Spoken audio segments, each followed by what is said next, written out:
All right, Khan. Shalom, shalom, Israel, shalom to the Torah Yasharala. Giving the course all honor, glory, and praise unto Yahweh, Bahashem, Bahashiach, Malak Yahawashi, as all praises, honor, and glorification unto the Most High God Yahweh. In the name of Zumbiyan Son Yahawashi, this brother Yasharala. Brother Ahbayah.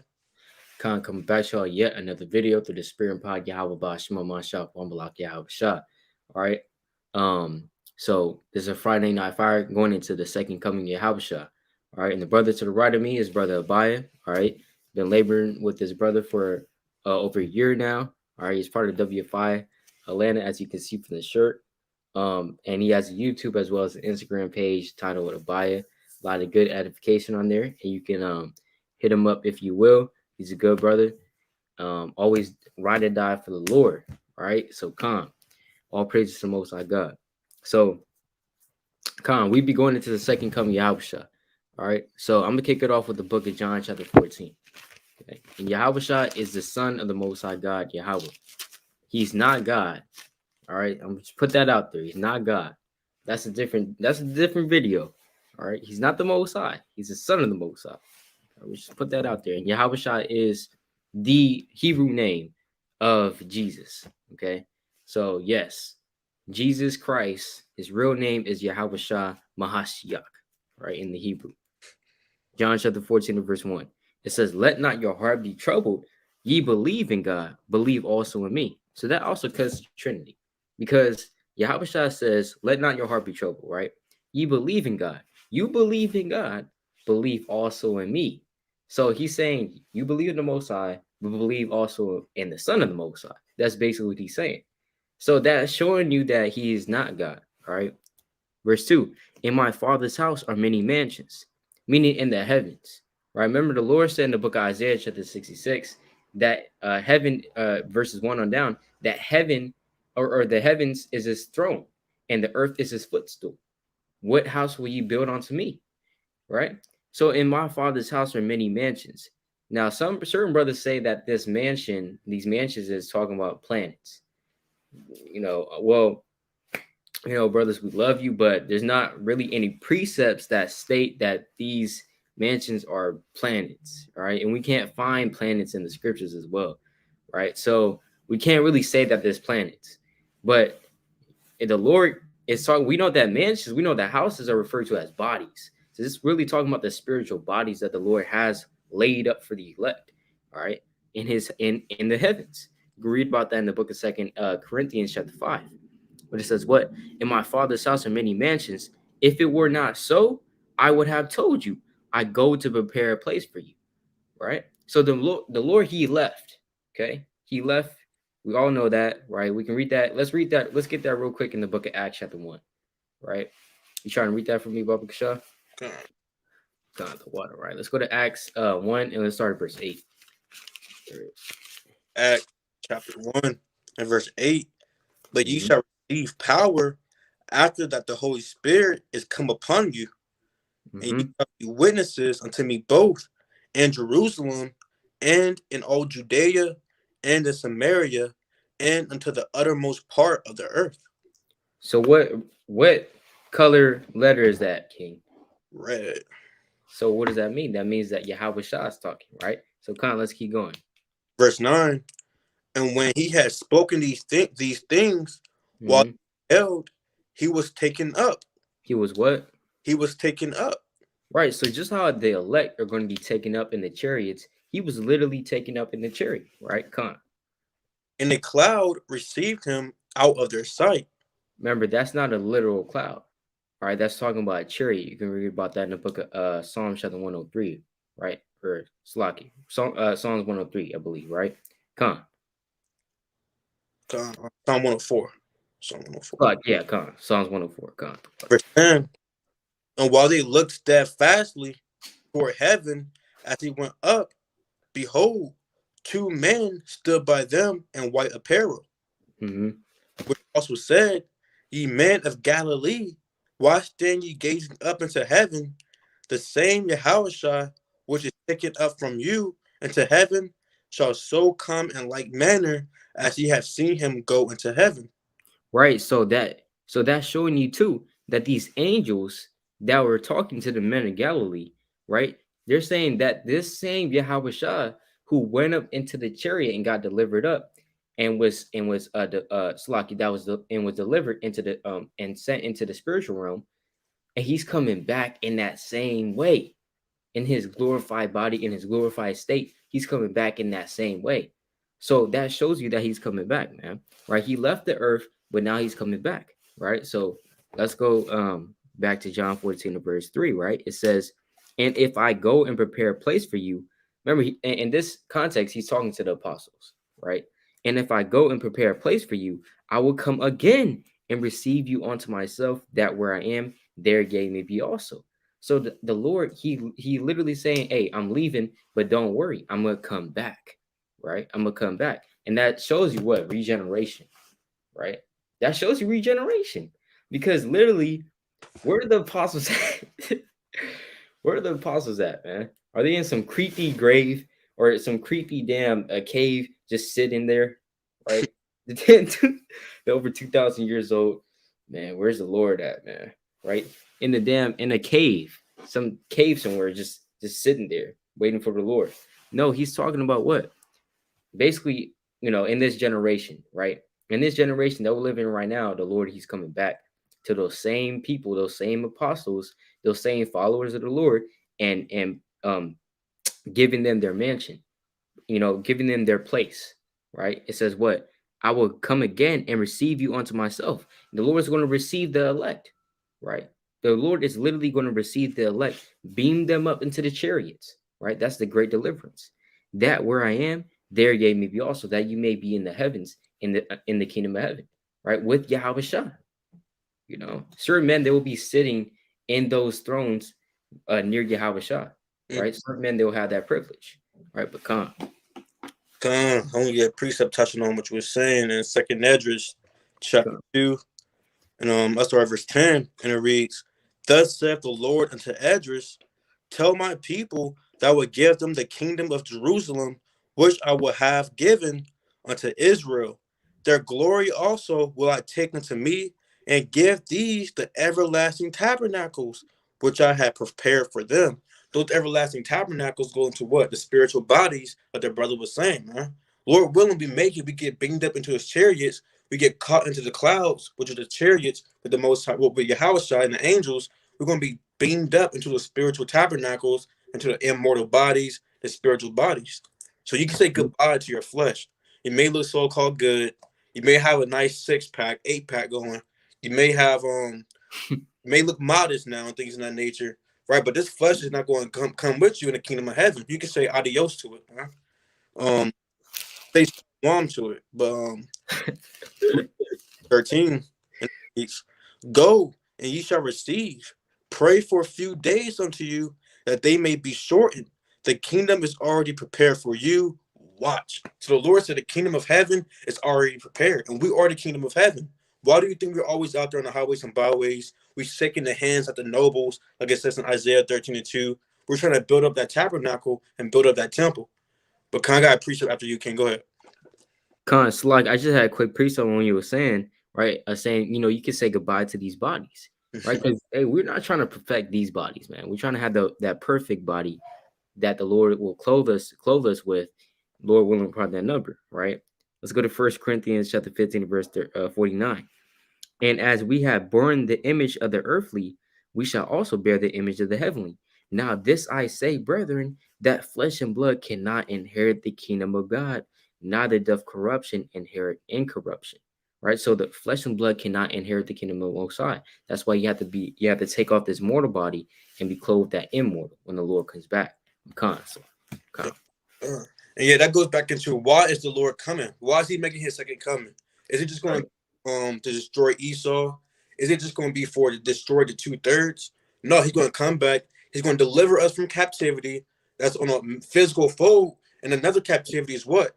These fleshly bodies, man. So the Lord's delivering us from different captivities, but you got to be on a spiritual mindset to understand that. But I want to get this real quick in the same chapter, Esdras chapter 2 and verse 34, and it reads, "And therefore I say unto you, O ye heathen," and these heathens in this context is talking about the Israelites who lives like the heathen, the same way we're called Gentiles, right? That hear and understand Look for your shepherd, Yahawashi. He shall give you everlasting rest, for he is nigh at hand that shall come in the end of the world. So he's nigh at hand. We should be watching, praying, fasting, keeping the commandments. The Lord's about to come, and when he's returned, he's gonna beam up his elect into those spiritual bodies, and he's gonna condemn the ungodly with an overthrow, like he did at Sodom and Gomorrah. Right, Con, you got it though. Khan, that's right, man. Hey, there's a lot of reasons why the Lord is coming back. He's not just coming back to put Esau on chains, although we want him to, right? But that's not the end all be all, man. He's not just coming back to damn slap of Esau, you know, right? That's not the only reason he's coming back, man. He's coming back to put Esau on chains, right? Put these other nations in slavery, right? Kill, issue out the lake of fire, right? Put down these other nations in their pride, right? Redeem his elect. He's coming back to do a lot of manifold things, just like how the Lord states in the book of Daniel, chapter 9, right?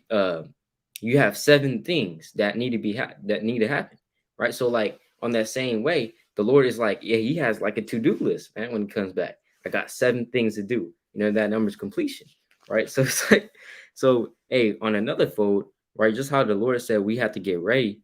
You know, how Ahbayah he brought out that precept. You know, we have to get ready for his second coming.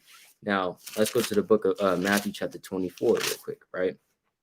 Matthew chapter 24 and verse, I want to start at verse, right? Where is that precept at? Hold on. Slocky, let me just get this real quick. I'm trying to, let me see. Oh, you got it, go ahead. The water, right? Yeah, I was looking right at it, so I don't know. That's the spirit, but come. Right, let's go to the book of Matthew, chapter 24, verse 44. Right, all praises. It says, "Therefore be also ready, for in such an hour as you think not, the Son of Man coming." So when the Lord comes back, and he's going to come in an hour when you think not. Remember, he's coming like a thief.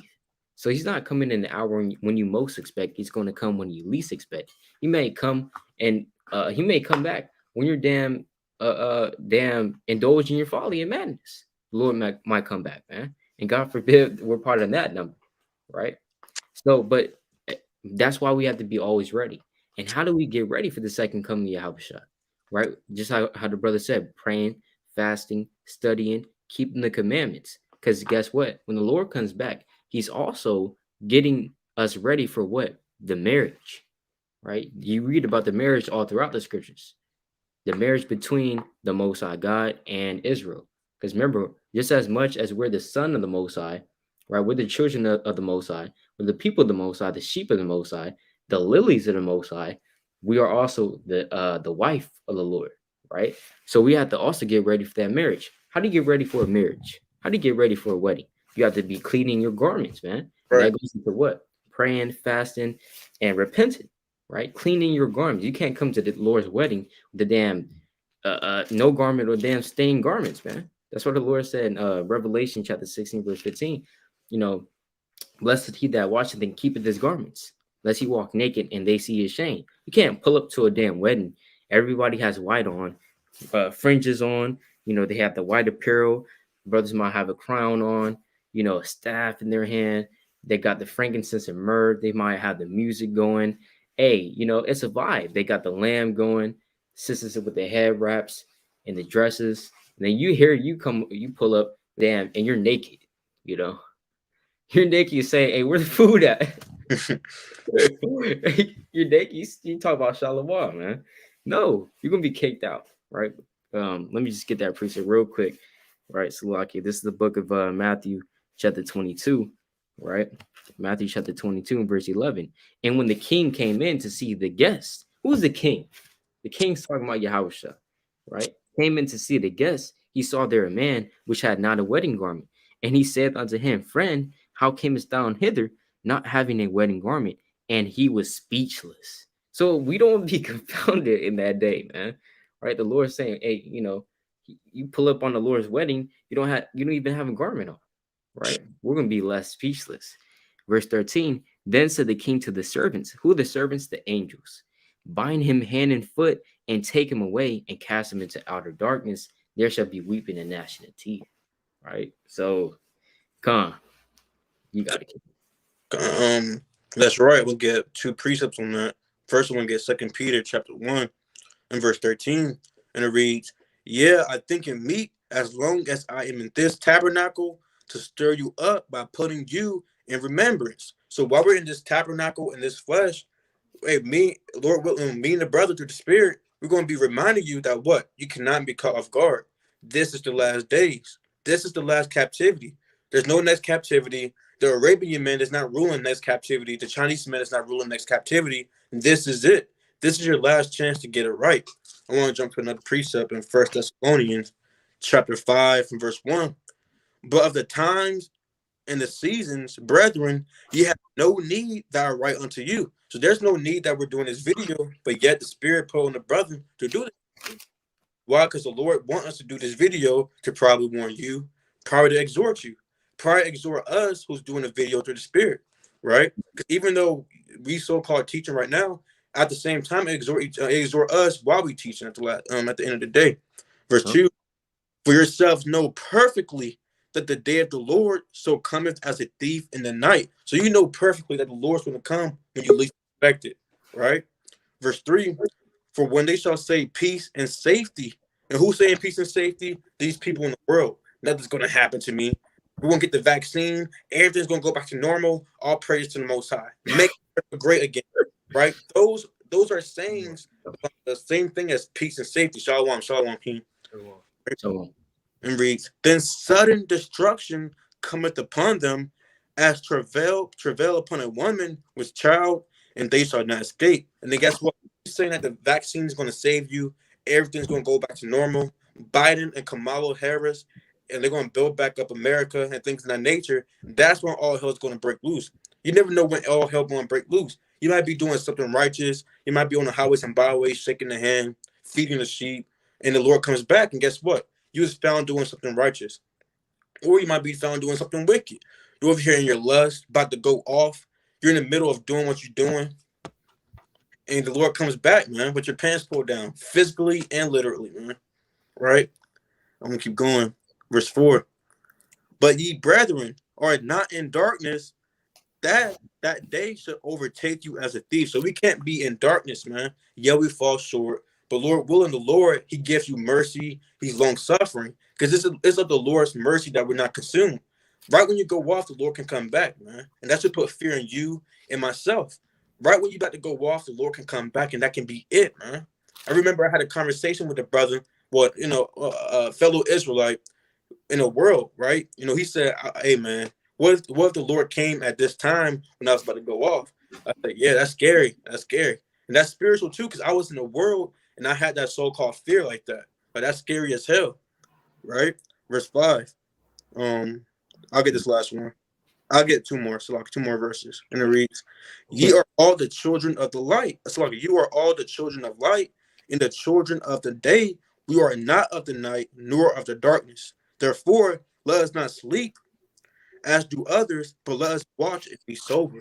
So we can't be sleeping like these other people. Just because you see your worldly friends, you see the heathen, they're having a good time. You can't be envious of the wicked, like it says in Psalm 37, verse 1 and 2, Jeremiah 12, verse 1 to verse 3, Psalm 94, verse 3 to verse 4. You can't be envious of the wicked. Because if you envious of the right. wicked, guess what? You're gonna be partakers of their evils. And right when you smoke that last blunt again, you fall into the world. That's when all hell's gonna be breaking loose. And guess what? There should be weeping and gnashing of teeth because you knew better. But Con, you got it. That's right. Con. Hey, Taza, you got a precept point? Well, I don't know really what precept the brother pulled or nothing. So you got it. I don't First got 5 and 1 on down. I got it after y'all. Okay, con. Right. So, hey, as the brother was saying, man, we have to be watching. Right. We have to be watching because the Lord, He can literally come back at any given moment. Right. He's waiting on His Father. Because certain people, they'll be like, "Where the hell is the Lord at?" Right. They'll start to lose patience, or they'll be like, Where the hell is the Lord? You guys been talking about this big black guy with white woolly hair, red eyes. Where is this guy at? I don't see him. Right. Where is he? He's saying he's coming back. Where is he at? You know what I'm saying? You have certain people. hey, it's madness, right? It's madness. So let's go to the book of Ezekiel, man. Right? Those kind of people, they're gonna be destroyed, man, lest they repent, right? This is the book of Ezekiel, chapter 33, and verse number 33. It says, and when this come to pass, lo, it will come. So you just watch and see, man. You just watch and see. What I want to see, because the Lord does say, to he that liveth to fall to see the fall of his enemy, right? It's like, let me get that real quick, right? That's what we trying to see that, right? Brothers up here want to see the fall of Esau and all these other nations. We want to see Edomites crying in the streets, Right. saying, "Oh my gosh, my baby," right? And damn, all hell breaking loose. We want to see Atlanta fall. We want to see damn San Francisco fall. We want to see Denver fall, right? We want to see Babylon the Great fall, and Yahawashi literally take dominion, right? Con. It's Sirach chapter 25, verse 7. There be 9 things which I have judged in my heart to be happy, and the 10th I will utter with my tongue. A man that have joy of his children, and he that liveth to see the fall of his enemy. Right? So we want to be that man that lives to see the fall of his enemy. But we don't want to live and then see the fall of our enemy, and we're kind of happy. And then the Lord is like, why are you laughing? Kind of right? Hey, the Lord, and you're happy and smiling. You see Babylon the Great falling, and the Lord's like, I know you're not laughing, and right, and He kind of destroy you with the 10 plates. Right, so we don't want to be that brother either, right? We want to live to see the fall of our enemy, and then be in the chariot. See that under the shadow of the Lord.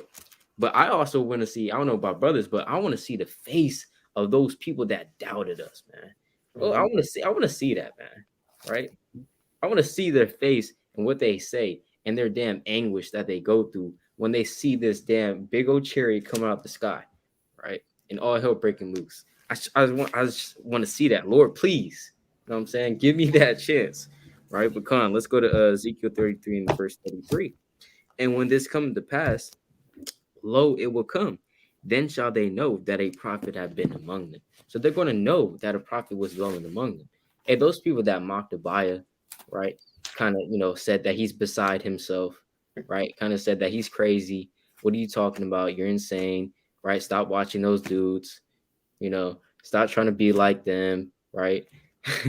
Hey, they're going to be like, damn, Ahbayah was right all this time, right? Hey, those people that mock Tazaiyar, right, saying, hey, there's no black man that's coming out of the sky. Why you waiting on him? I don't know why you waiting on him. Kind of getting strapped up.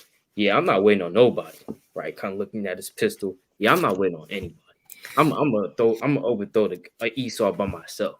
Right? I don't know why you waiting on the Lord, right? Hey, those people that Dan was mocking Tazaiyar, guess what? They're gonna be like, Dan, he was right all this time, bro. Right? So, Khan. I got a precept, right? Right, let me get this right. Michael 7, and I'm gonna read. Salaki. We'll start at verse 16, right? Come. The nations shall see and be confounded at all their might. They shall lay their hand upon their mouth. Their ears shall be deaf. Plain upon table. So when Yahawashi, when everything that we was speaking, through this Bible and through the spirit of Yahawashi, when it comes to pass upon the earth, people are going to be, confounded, man. Their eyes gonna be, wide open, like damn golf balls, bowling out their head, man, their forehead. Their eyes gonna be crazy open, man. Because it's literally going to be the so-called, the end of, Esau's world and the beginning of Jacob's world, man. Where everything we said literally is going to come to pass. Yahawashi is going to come out the damn skies with millions upon millions of his chariots. And literally, like, it's going to look like UFOs. It may sound crazy, man, but it's going to happen. This thing is literally going to happen. Literally, right? Verse 17, they shall lick the dust like a serpent. They shall move out of their holes like worms of the earth. They shall be afraid of the Lord our God and shall fear because of thee. By Shema Mashiach Yahushua, man. Shema Mashiach. They're gonna, literally though, like the brother was saying, they're gonna be scared when Yahushua comes back, man. They have no choice but to be scared. They can't just sit here and agree with us. Oh yeah, man. I do. Yeah, that's gonna happen. Because out of this knowledge is literally out of this world, man. They can't believe it, literally. So they're going to have to believe it and have to be, scared when Yahawashi comes back. Let me just get this one more. right? Wisdom of Solomon, the classic, chapter 5 and verse 1, going off what brother said, right? Then shall the righteous man stand in great boldness before the face of such as afflicted him and made no account of his labors. So the people that think nothing, we're doing everything in vain, labors, vain, work in vain, back hurting, vain hours in. This is not for, vanity, man. This is literally for the things that we speak of to come to pass. Literally for the children of Israel to be happy, and everything that the Lord wants to happen is going to happen, man. We do these things for that one purpose. It's not just for you to sit here and believe us, because we know a lot of people are not going to believe us, man. That's why the Lord, he's going to have to actually do this, which he will. We're going to stand in great boldness, man. We're not going to be scared and trembling like, everybody else. We're literally going to be the bold ones in those days, man. They're going to be like, why are you not moving? What the hell? We're just going to be like these, right? We're going to be looking up. Call me Yasharala, call us. And everybody's just going to be looking at us, man. What the hell is he talking? Hell, that's the Israelite right there. And yes, man, it's going to happen just like that, man. Come on. Quick precept before we get into this thing, but you got to actually visualize, how it's going to be. It's going to be dark. A lot of people going to be screaming. They're going to be pointing, what is that? What is that? They're going to be yelling. Me and the brother was talking about it on the last video? We always get into the discussion, but there's going to be alarms going off. The resurrection going to be happening, right? It's happening. Simultaneously, man. I just want to get this real quick because it's a precept on what the brother said. Yasharala, what's called, when you get beamed up, when they see the Lord coming back, then they're going to know you was right, man. Yeah, you were right the whole time. But guess what? It's late. It's going to be too late. You can do nothing about it now. Right. This is Matthew 27, and I'm going to start at verse. I'll start at verse 50, and it reads, Yahawashi, when he had cried again with a loud voice, yielded up the ghost. So Yahawashi, right before he gave up the ghost, he yelled with a loud voice. And it's spiritual, because when you read on down, this is actually going to the second coming as well on a double fold. And you're going to see. You're going to see why. So he's going to come back yelling. That's 1. Verse 52. And behold, the veil of the temple was rent in twain from the top to the bottom, and the earth did quake, and the rocks rent. And guess what? When he comes back, there's going to be a big behind earthquake, that the earth going to be like a drunkard rolling to and fro. Right? That's 2. Verse 52. And the graves were opened, and many bodies of the saints which slept arose. So this is a spiritual, what's it called? A future prophecy that happened then, but it's going to happen again when the Lord comes back. When he died, you have the resurrection happen right there. But guess what? When he comes back, you have the resurrection again. Verse 53. And came out of the graves after his resurrection, and went into the holy city, and appeared unto many. And that is the point, verse 51. Now, when the centurion and they that were with him, watching Yahawashi, saw the earthquake and those things that were done, they feared greatly, saying, truly, this was the Son of God, man. So imagine the people who put you to death. Imagine the people who mocked you, who spit on you, who threw a water bottle at you. It might be cold outside. They threw hot coffee on you. You got a burn mark in your right eye. You kind of blind now. You like Tobit in this thing. You blind in the eyes. You can't see because they threw some hot coffee in your eyes. But when the Lord comes back, they see you getting beamed up. Like the brother Tazaiyar pulled. Amen. Truly, these were the sons of God, man. It's going to be too late, though. You can't do nothing because why? The judgment is already set. Let me get this precept real quick. Right, so when you read Matthew 27, it's always double to that which is, like it says in Job 11:6. Yeah, that happened for real. That's a spiritual significance or a spiritual or future prophecy that's going to happen again. When the Lord comes back, he's going to be yelling. There's going to be an earthquake. There's going to be a resurrection. There's going to be people who saying these Israelites were the true Israelites. It's going to be too late. But let me get this real quick. And Daniel, chapter 7, verse 10. And it reads, Daniel 7, verse 10, and it reads,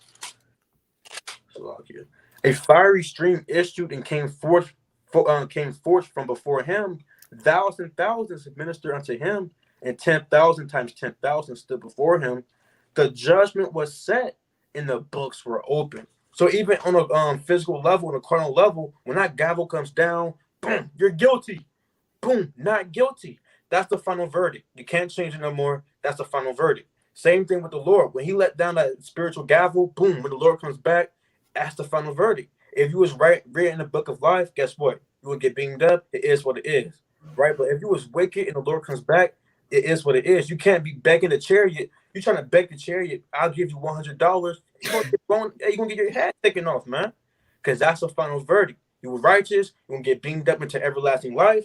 If you're wicked, guess what? You're gonna get destroyed. That's what Matthew 25 about the sheep and the goats. That's what it goes into. If you read verse what, like 30 on down. But Khan, you got it. Con, bro. Con, that's right, man. That's right. So yeah, you're gonna have a lot of stuff going on, man. You're gonna have a lot of stuff going on when the Lord comes back, right? Because remember, just like how the brothers going, the Lord has literally a to-do list, right? All right, I gotta save my people, right? I gotta, I gotta take down Esau. I gotta take down these chariots. I gotta go over here. I gotta send these angels out here. Remember, the Lord, He deals with everything decently in order, right? Remember, these angels that the Lord is coming with, they're not just gonna be doing their own thing, right? They're not gonna be like, wait, where'd I go? Wait, where'd I go? Wait, I go to say brother over here, or you got him, or you got him, right? So no, hey, everything's gonna be done in decently in order. But literally, the Lord has a lot of stuff to do when He comes back. He has a lot of catching up to do, man, right? Because He's been gone off the earth for about 2,000 years, right? So let's get this, man, right? I just had also a quick precept going into these people. They think we're crazy when we try to bring this stuff out, right? Not to change the subject, but I just had this precept I was holding, right? Let's go to Genesis chapter 19 and verse number 12, right? It says, and the man said unto Lot, hast thou here any besides son-in-law and thy daughters, Slack, and thy sons and thy daughters, and whatsoever thou hast in the city, bring them out of this place. So we had to flee Babylon the Great, man, right? We had to leave Sodom and Gomorrah, which is America, spiritually, right? We had to take our sons, our daughters with us, right? What does that mean? Raise them up in this truth. You know what I'm saying? If you have a wife, raise her up in the truth, and likewise the wife and the husband, right? You have an unbelieving husband that's pleased with dwell with you, raise him up in righteousness, so that you guys too could leave this place, right? Both physically and spiritually, right? Together. How mighty is that? A brother and a sister, they're together and they get delivered up together, right? Hey, that's mighty, Come, but let's get this verse 13. For we will destroy this place. So literally, the Lord is going to destroy America. Yeah, we said, and we're going to keep saying it, man. Lord willing, right? We're going to keep saying it until the Lord literally destroys this place. The Lord is going to destroy America, right? It says what? Because the cry of them is waxing great before the face of the Lord, and the Lord hath sent us to destroy. So you have certain demons that are certain spirits and certain demons and angels that the Lord is going to come with, right? Become verse 14. And Lot went out and spake unto his sons-in-law, which married his daughters, and said, up, get ye out of this place, for the Lord will destroy this city. But he seemed as one that mocked unto his sons-in-law, right? So you might be trying to save your son-in-law. You might be trying to save your brother, even your fleshly brother, man, right? Trying to bring him to the truth. Hey, the Lord, He's going to come back. This why, this you got to repent, or else you're going to be destroyed. And the chariots that coming, Esau is going to be put in slavery. But before that, these prophecies are going to happen. 2 Ezra 15, 2 Ezra 16. You're trying to save him, right? With all your might, sweating, going into the precepts, right? Hey, hold on. What about this precept? What about this? And he's like, nah. He's just shaking his head. No. It don't make sense, right? Nah, get out of here. And he's saying, hey, get out of here. And he's laughing in your face, man, right? No, I don't see that. It's not there. It's not there. You crazy, right? And he's saying what? Because it says, but he seemed as one that mocked onto his sons-in-law. They didn't believe him. They didn't believe Sodom and Gomorrah is going to be caught on fire. What are you talking about, bro? Right? Get out of here, right? What do you mean? What do you mean, death angels? What are you talking about, bro? Chill out. Why don't you go? Dan, why don't you go pop somebody? You know what I'm saying? Why don't you, right? Why don't you? Have you been to the club? Right? Have you been to? We got a new club going on, right? Talking about that. Hey, So literally, that's how people when we try to tell them this truth, and they're like, no, that's not going to happen. What are you talking about? Christ is coming back. Yeah, we'll see about that. You know what I'm saying? I'm gonna go get this back. I don't know about you. You waiting on this man. You waiting on this man. I'm gonna go get mine, you know? That's wicked. That's wicked. But Khan, brothers got it. Brothers got it. Con, I got a precept on that. It's the book of Micah, chapter 4, and we read verse 4. Right, because exactly what the brother's going into. You know, these people, you know, in this time, they're going to have their own minds, man. And they're not going to go after our God, you know, their God, right? This is Micah 4 and we'll read verse 4, come. All right, but they shall sit every man under his vine and under his fig tree, and none shall make them afraid, for the mouth of the Lord of hosts has spoken it. For all people will make every one slucky in the name of his God, and we will walk in the name of the Lord our God forever and ever. Right. So right now, these are the times where everybody's literally walking in the name of their God. You know, some people may serve mammon, you know, which is money, as it says in the book of Luke. Like the brother just said, hey, he said he's gonna get to that bag instead of, you know, chasing the Lord, man. Those people are going to be the ones caught out there, man, looking at the chariots and just knowing that they wasted their life, man, doing literally the things of this world which they have pleasure in, you know. And let me get this right. Another piece up on that. Let's go to that book of Luke. All right. Salakia. Well, I'm gonna just get this right. Second Ezra chapter 7 and verse 32. Right, because hey, when those chariots come, man, it's gonna be too late. Now, you're not gonna be able to go back in time and listen to the, you know, the brother what he was telling you, man. You're not gonna go back. You can't go back. Yeah. Right. This is Second Ezra 7 and 32. Right. And the earth shall we'll read verse 33. And the Most High shall appear upon the seat of judgment, and misery shall pass away, and the long suffering shall have an end. But judgment only shall remain. Truth shall stand, and faith shall wax strong, man. So the people that are going to be in the truth though, in those days, they're literally the only people that are going to be saved in that time, man. The people that literally worship the Father in truth and in spirit, because that's what the Father seeks for you know, the Israelites, man. You know, he doesn't seek the people just to chase money, man. And have want to own a damn Bugatti or a Lamborghini. You know, he literally seeks you to be saved, man. That's the only way you're going to be saved is if you trust in him. You know, you're not going to be able to go back in time and you know, damn, gain your trust up for like a damn six months, man. No, in that day, that's literally the only thing that you're going to have to offer unto the Most High God. And that's the only day that you're going to be able to be judged, man. Right? Come on. You got it. Mm-hmm. I was going to get a quick point real quick too. In 1 Peter chapter 3 and verse 20, and it reads, which sometimes were disobedient when once the long suffering of God waited in the days of Noah. And we're in the days of Noah right now. The Lord's being very long suffering. You probably got mocked by people. You probably on Instagram, people always mocking, they scoffing, saying, where's their God? You know, what's going on? You're not a Hebrew Israelite. Jesus is not black. He's Arabian. When you see folly and madness and things like that, you just like, what's going on? Where's the Most High God? When is he going to start sending judgment? I believe that's Ezekiel chapter 12 and verse 23 on down, man. The Lord going to make that proverb the seas. He's going to make wise saying the seas, talking about where's their God. Because the Lord, he's in his long suffering right now. He's long suffering with you. You probably was wicked as hell in the world, being a bad behind little kid, man. Right? But the Lord, he had long suffering. He was patient with you. He brought you into the truth. There's still people out there that the Lord has to be patient with and long suffering to bring them into the truth. But the whole point is, yeah, the Lord is long suffering right now. But right when that long suffering is over, there's going to be more mercy. That's going to be the end of mercy because you have your mercy right now. The same way when you have to turn in a project or something, and you probably didn't finish it in a due date, right? But you have a grace period to get it right. You have a grace period to get it right. You finish your project, guess what? You get a 100. You still pass the class. If you don't do that project in the grace period, especially after you didn't finish it in the already assigned period, and you didn't do it in the grace period, you're going to fail, man. Same thing right now. We're in a grace period, right? I want to keep going. I'm gonna read.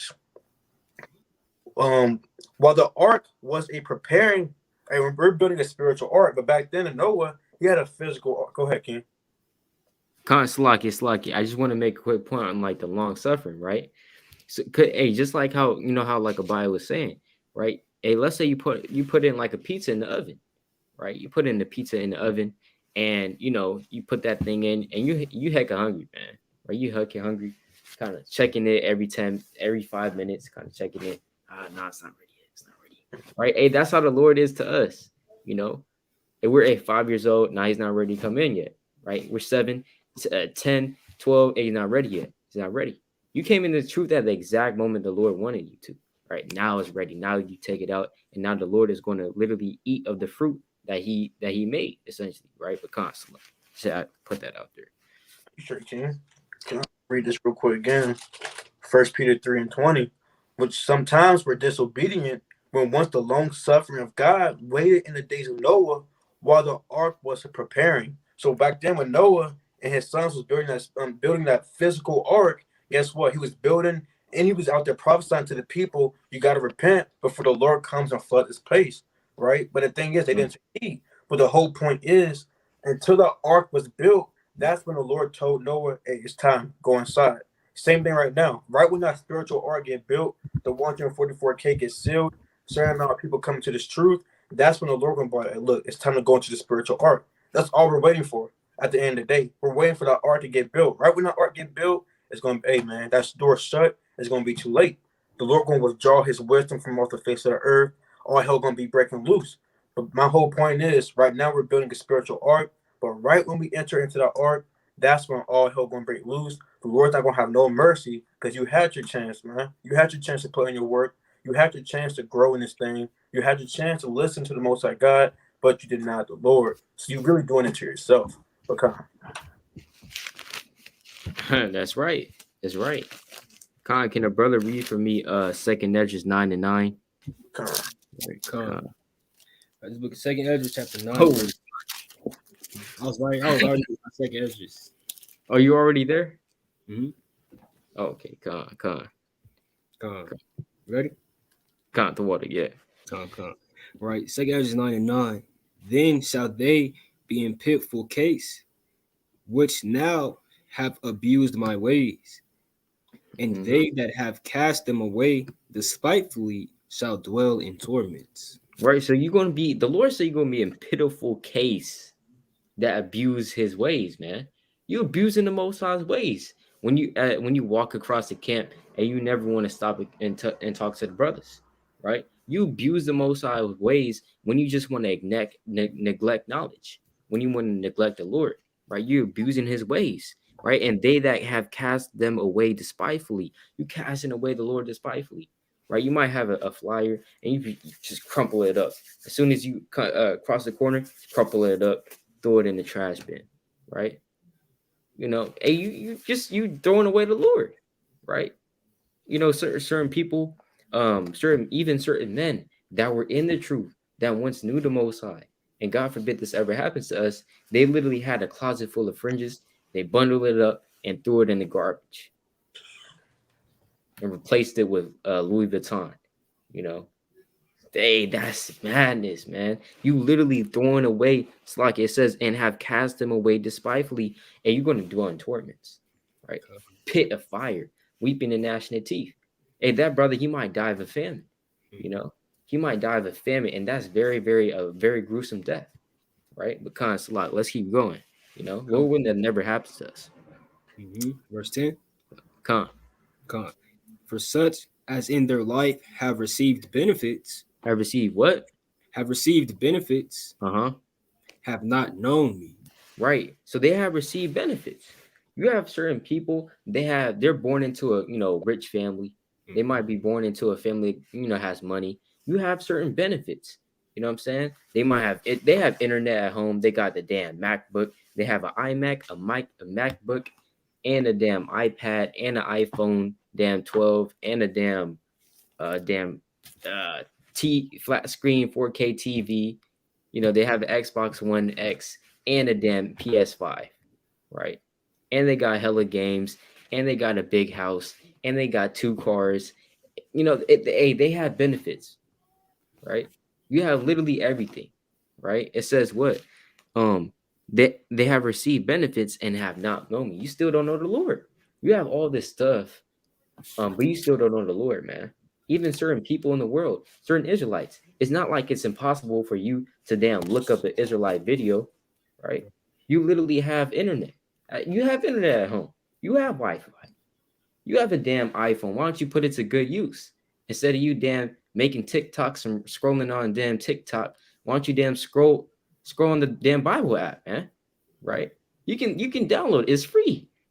Instead of you buying, Jake's, they're spending $200 on some damn shoes. Why don't you go spend that money and do the work of the Lord, right? Why don't you get your apocryphal? Why don't you get your Bible? It's not, these things are not impossible, and it's not very, very hard to acquire. So they have received benefits, but they still don't know the Lord. And Con, let's read into verse 12, King. Con. Con. Verse 11. And they that have lost my law, while Mm-hmm. they have yet liberty, Mm-hmm. and when as yet place of repentance was open unto them, understood not, but despised it. Mm-hmm. The same must know it after death by pain. So the Lord said, they that have loathed my law. What does it mean to loathe the law? It means to hate the law. Mm-hmm. You have certain people, they just hate the commandments, man. Right? They hate the commandments. Once you try to bring out the commandments to them, they're like, nah, nah, nah, nah, nah. Trying to talk over you, right? Trying to bring up a different subject. So what is that? What is that? It's like, brother, just listen to the scriptures. Let me just bring out the commandments. Nah, nah, nah. You say you're trying to bring out Leviticus 11, and he's like, nah, nah, I'm not following that. Right? To hell with that. Literally, they hate the laws because it tells them how to be submissive to the Most High God. They don't want to be submissive to anything except for Satan. They want Satan to rule over them. Because remember, Satan's rules are what? Do as thou wilt. That's one of his laws on a spiritual level, if thou hast ears to hear. Do as thou wilt. That's one of the laws of Satan, right? You must do as you will and follow after thine own lust, right? Just like how the Most High God, he has laws on the right hand side. Satan has his laws, man. Do as thou wilt, right? Be as thou as you are, right? And so that's why people, they indulge in their they like that because it pleases their flesh.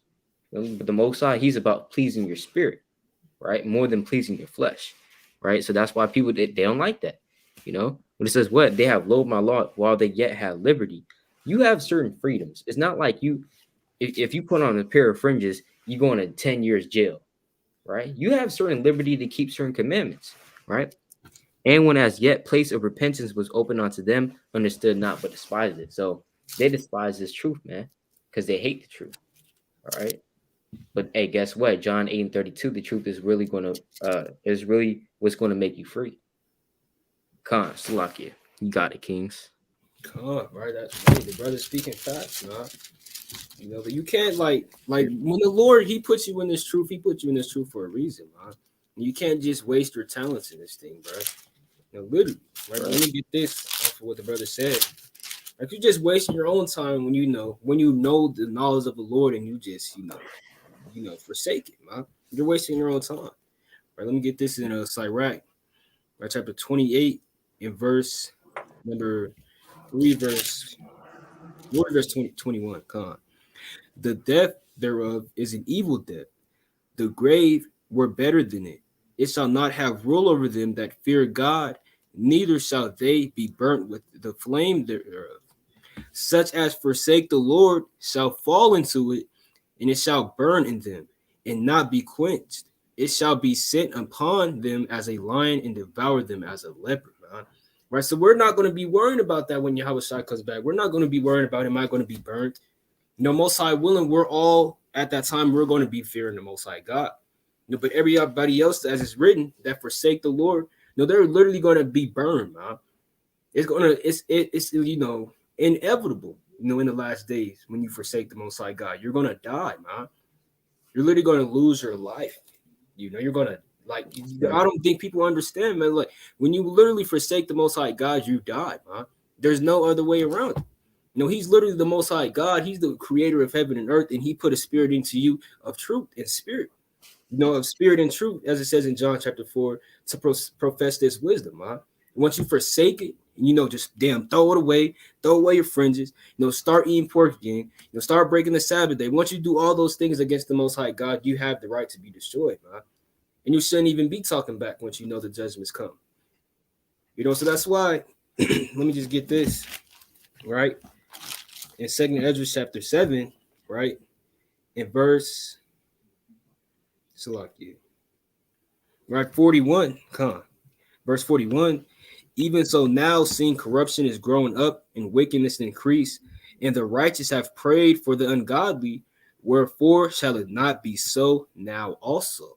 Right, so it's plain upon tables. There's nothing we can do, man. Once you forsake the Lord, it's over. No, you can't, turn back. You can't go back in time, to try to build up your faith, burn it down and say, oh, I hope this prayer goes up. You can't do that, man. Try to find the damn friends, that you threw away. Try to find your damn notebooks. Oh, what the hell's happening? Oh, what's Sylvia? Brother going through his the ripped up Bible, man. He burnt up damn 2nd Ezra chapter 7. He burnt up Sirach, because always people use it against him. He burnt up damn Matthew, because brothers was cutting him with the damn sword, man. And he's burned it up and he's trying to find it back. So you can't go back, man. You can't turn back in this thing. It's literally only the ones that are going to be saved. You can't forsake the Lord, man. You can't. That's the number one rule when you come into this truth, man. You got to know what you're getting yourself into, man. Let me just get one more precept on that, right, real fast. Salaki. That's 1 Corinthians chapter 6, right? And I'm going to read verse 18. Flee fornication. Every sin that a man doeth is without the body, but he that committeth fornication sinneth against his own body, man. So once you forsake the Most High and fight into that fornication, try to see what's up with fornication and all those things, you're gonna die, man. You're gonna be the ones that forsake the Lord and the ones that turn back and the ones that literally be burnt up inevitably when Yahawashi comes upon this earth, man. It brings judgment, tears, and fire and brimstone, man. One more verse, Lucky, verse 19. And here's the point. What know ye not that your body is the temple of the Holy Ghost, which is in you, which ye have of God, and ye are not your own, man. So once you come into this truth, you have the knowledge, okay, I want to gain more. Let's see what else I could do with this truth. The brother trying to go up more and more, trying to go to the book of Enoch. That's when people fall out this thing, man. Forsake the Most High God. Try to search it all out, That's when they're going to be destroyed in the last days, inevitably. It's a lot. All right, the brother's breaking it out, but I'm ready to get into it, man. So, how you want to move, Yasharala? Oh dang, I forgot we was going into the second. Dang, I'm ready. Well, yeah, that's all. That all plays in, into the second coming of Yahawashi, because this, it's a kind of like it's a broad title, it's a broad title. So, but yeah, so let's get the Lord actually coming back in the scripture, right? Let's get that, let's get some precepts on that. You trying to go by or? I can go. So lock your bear.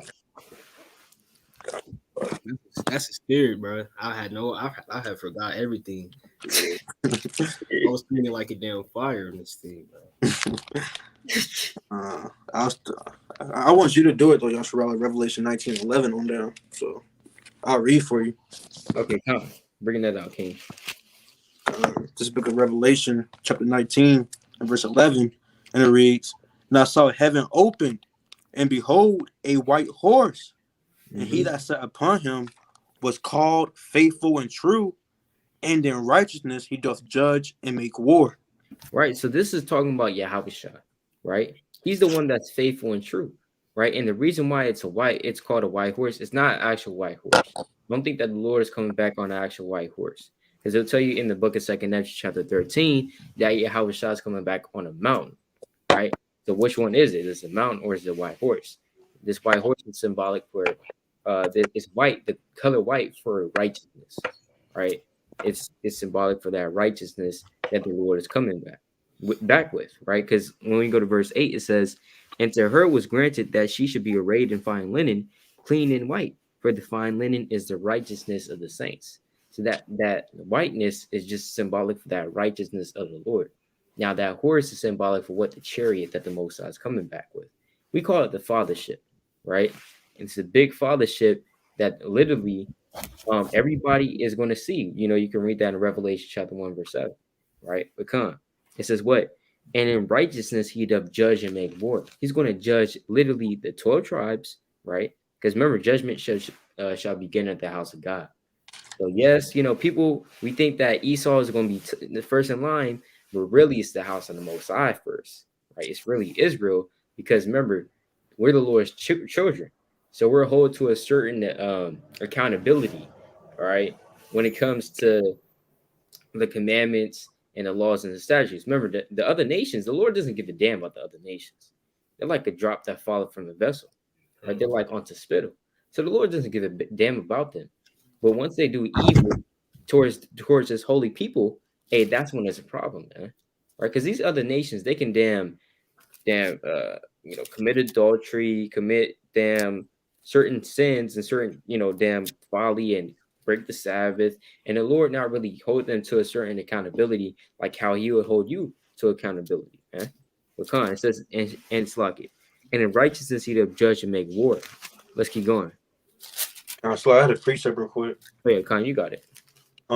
Psalm 33 and verse 17.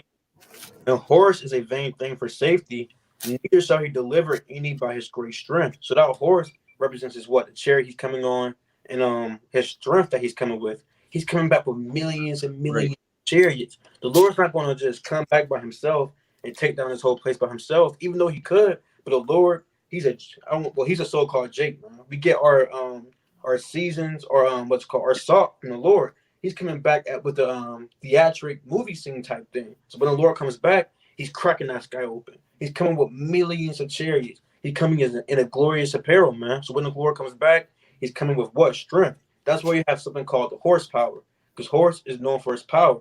When you look at his legs, his thighs and his legs look like he's about to bulge out. The muscles about to bulge out the skin.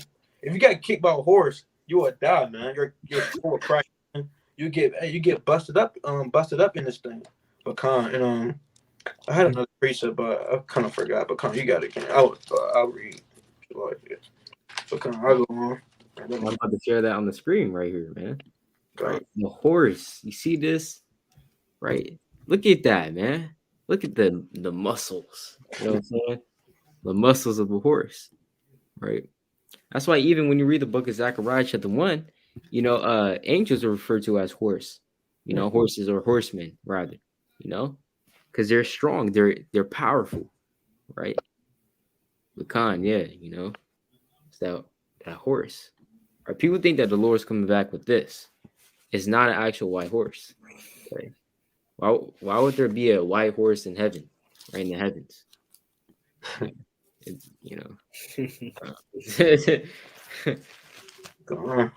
Revelation 19, verse 12. His eyes were as a flame of fire, and on his head were many crowns.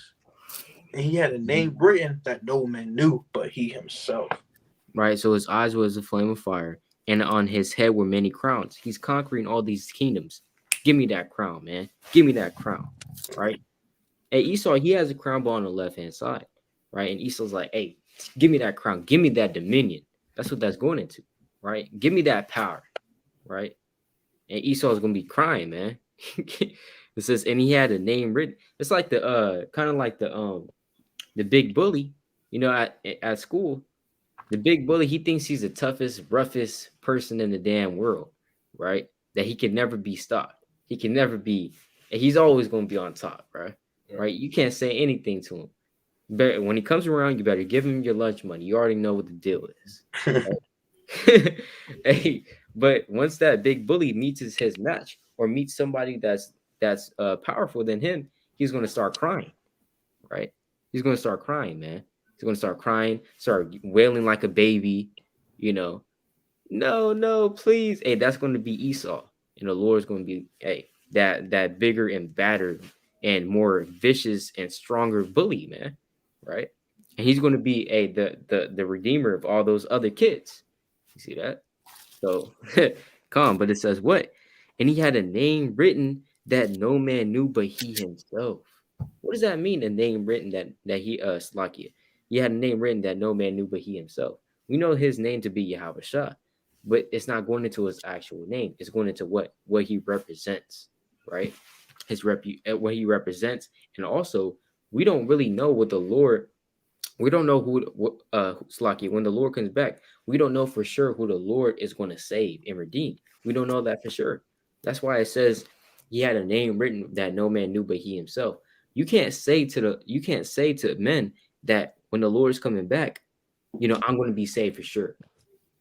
Oh, I know that brother, hey, Yahawashi, he's going to save him for sure. You can't say that. He had a name written that no man knew but he himself. Only Yahawashi knows. All right, that's going to be put in his mind. All right, I'm gonna say this brother, I'm gonna say that brother, this brother, no, right? This sister, no, but I'm gonna say this brother, right? So only he knows. All right, so that's that twofold that it represents. It's like what's that precepts points? That precept, Con. Revelation chapter 6 and verse 2. And I saw and behold a white horse, and he that sat on him had a bow, and a crown was given unto him, and he went forth conquering and to conquer. That's what the Lord going to do when he come back, conquering and to conquer. He already conquered these nations, and guess what? He's conquering these nations over here. I had a dream of like a year ago, probably. I forgot how long ago. I had a dream that I saw the chariot, right?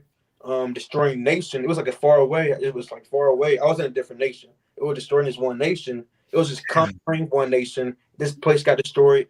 It went speedily to a different nation. This place got destroyed. And I saw it coming to us. Esau grabbed me up. He was in a uniform, man, a military uniform. He grabbed me up, saying, "Stay here." He put me like in a cage or something like that. But he said, "Stay here." And they got ready to fight Yahawashi. They knew Yahawashi was about to come and destroy that place. So Yahawashi, what's called the so-called white man, they geared up to fight against him. But Yahawashi, guess what? They got conquered, man. Let's just put it like that. They got conquered and destroyed. So when the Lord comes back, he's coming back to take every kingdom down. The Hamites, the so-called Chinese men, the Moabites, the Japanese men, what's called Ammonites, right? The so-called white men for sure, Babylon, right? Even what's it called? Even some of these lower countries like Turkey and things of that nature, they won't get hit by the Most High, man. Right. I got one more precept actually. Let me get one more. Let me get Psalm 73. Because that name is not actual name. Because in Psalm 22 and verse 22, we're praising the name of the Lord right now. Yahawashi, Yahawashi. We know the name. Right. We know the first name. But that name that he's coming back in, no man knows. Like the brother was saying, you don't know if you're going to get saved. You might see a chariot, call Lord Yahawashi, Yahawashi. And you get destroyed. God forbid. Right? Or you might see a chariot, you get down on your knees, you ask for forgiveness, you ask for mercy, and guess what? You get beamed up. Because a lot of people talk a good game, I can't wait to see a chariot, but when it's right over you, it's very dreadful because you never know what it's about to do. Is it there in good? Is it there in peace? Or do you come in peace, or what's about to happen, man? So just real quick, it's like Slucky. That's like Judges 5. Joshua he met the Lord. He said, "Art thou for us or against us, man?" Right. So, come. Right. Even when Samuel he walked to to do an offering, it was like, "Do you come in peace, man?" So yeah. even in this on a carnal level, people are like, what name are you coming in? Are you coming in peace? Yeah, I'm coming in peace, right? But this Psalm 73 and verse 20, as a dream when one awaketh, so, O Lord, Salakia. Let me just go ahead and read it. It says, what's it called? As a dream when one awaketh, so, O Lord, when thou awakest, thou shalt despise their image. Now, is that an actual image that of Jesus Christ that your great grandmother got in her living room right above the couch? He's not talking about that image. That image is what? The name that is was the image that they walk in. What name is Babylon coming in? Is it in wickedness or in righteousness? If I'm coming in the image of the Most High, that means I'm coming in an image of righteousness, immortality, or something like that, right? But if you're coming in the name of Satan, that means you're coming in the name of wickedness, murder, right, and things of that nature. And a lot of people, they be like, "Don't take my image" or "Don't take my name." Kevin Hart, what's his image? His image is what? Being a comedian, being a funny guy, being that weirdo, even on movies, or when he's on stage and things of that nature, right? Chris Brown, what's his image? His image is being what? Being smooth or something like that, man. Kobe Bryant, what's his image? Being having that Mamba mentality. That's his image. That's what he's known for. But I'm gonna get this precept off that name. Because Salaki. not, yeah. You got it. Okay, Salaki. I just had one quick point on that name, right? Just like how you go around, you ask like the general public, like, hey, what do you think about let's just say, hey, let's ask, certain people in Aurora, man. We ask certain people in Aurora, Colorado, be like, hey, what do you think about Tazaiyar Gabar? And they're like, oh yeah, that's a good brother, yeah, yeah. And their countenance lights up. You know what I'm saying? We ask brothers in the truth or brothers in ATO, we ask, hey, what do you think about Ahbayah? And then only good things pop up. Their countenance lights up, and they're saying, hey, oh yeah, that's a good brother. Yeah, this, and that, this, and that. He's always down for the Lord. You know what I'm saying? Et cetera, et cetera. Hey, but hey, let's say you bring out a different name, like, hey, what do you think about what do you think about Hitler? You ask certain people, what do you think about Hitler? The countenance is going to go down, right? They're going to be like, oh no, this isn't that, this isn't that. So his name is tainted. You see that? You don't want that name, right? That name Hitler is not just a name. That name carries weight. You know what I'm saying? So and Satan as well. Satan is associated with evil, sin, malice, just how the brother was saying.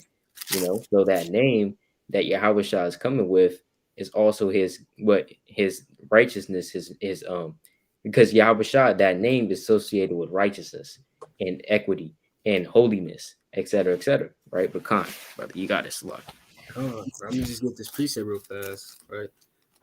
Second edge is Khan. Salaki, 2 Corinthians 4, right? In 4, right? Going off of what we're saying, right? In God, Salaki, in whom the God of this world has blinded the minds of them which believe not, lest the glorious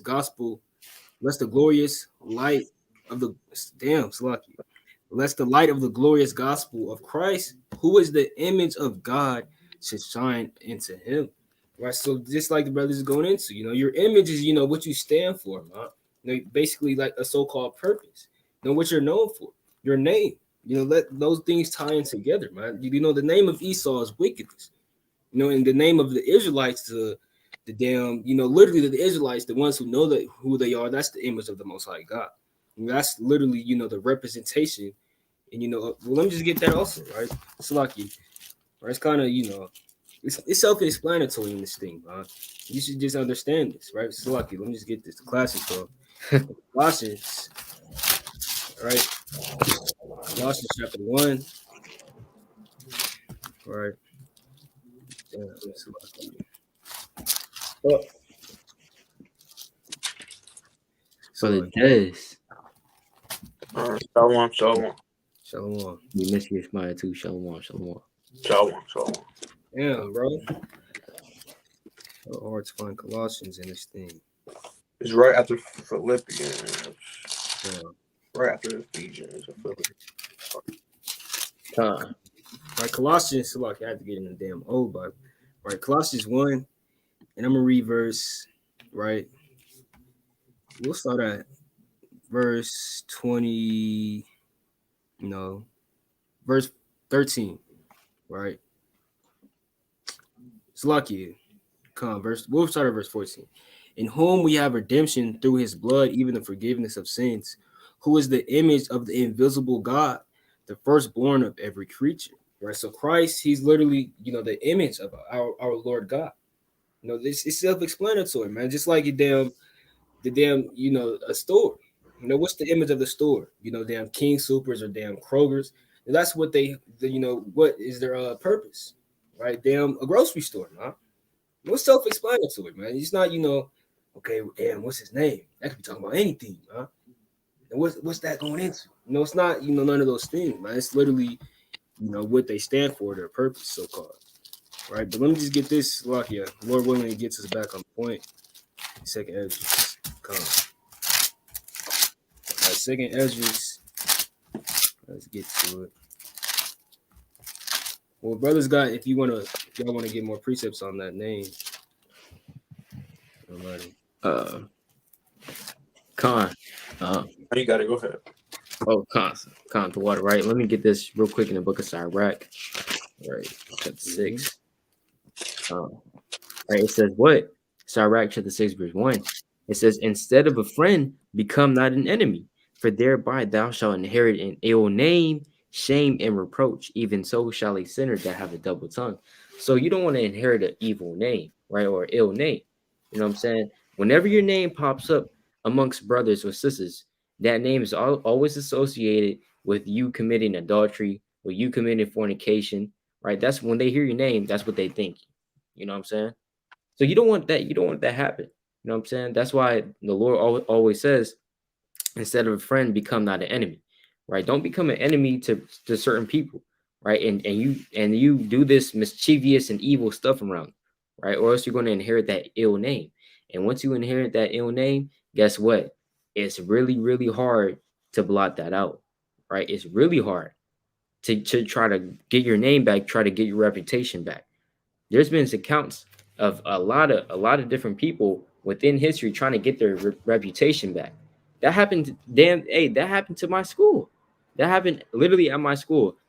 One of my teachers at my school, he's a math teacher, right? A damn Edomite. He's the mayor of the city as well. He's the mayor of our city, and he's a math teacher at our school. And he inherited an ill name, right? Because he was caught kind of talking to a girl on Snapchat, man. Right? That was a student that's 15. I was like, hey, that's wickedness. Right? Everybody's saying cancel him. Damn, he should be fired. He should step down. Hey, recall him. People are literally whenever they hear his name, they think about that. About this old nasty Edomite talking to a 15-year-old girl, right, on Snapchat. And this and and hey, it's madness, man. It's madness. So whenever they hear that his name, they're going to think about that. So hey, he has an ill name now. He it's going to be really hard for him to get that reputation that he once had, right? Of being that good math teacher that everybody likes, that mayor that people look up to, et cetera, et cetera. Become. I don't know if you got his precept. You got your precept, King? So like I got one. Right, unless you have one. I got one, but you got it, yo. All right, come on. I'm gonna get it real fast. All right, 2nd Ezra chapter 3, in verse 34. All right.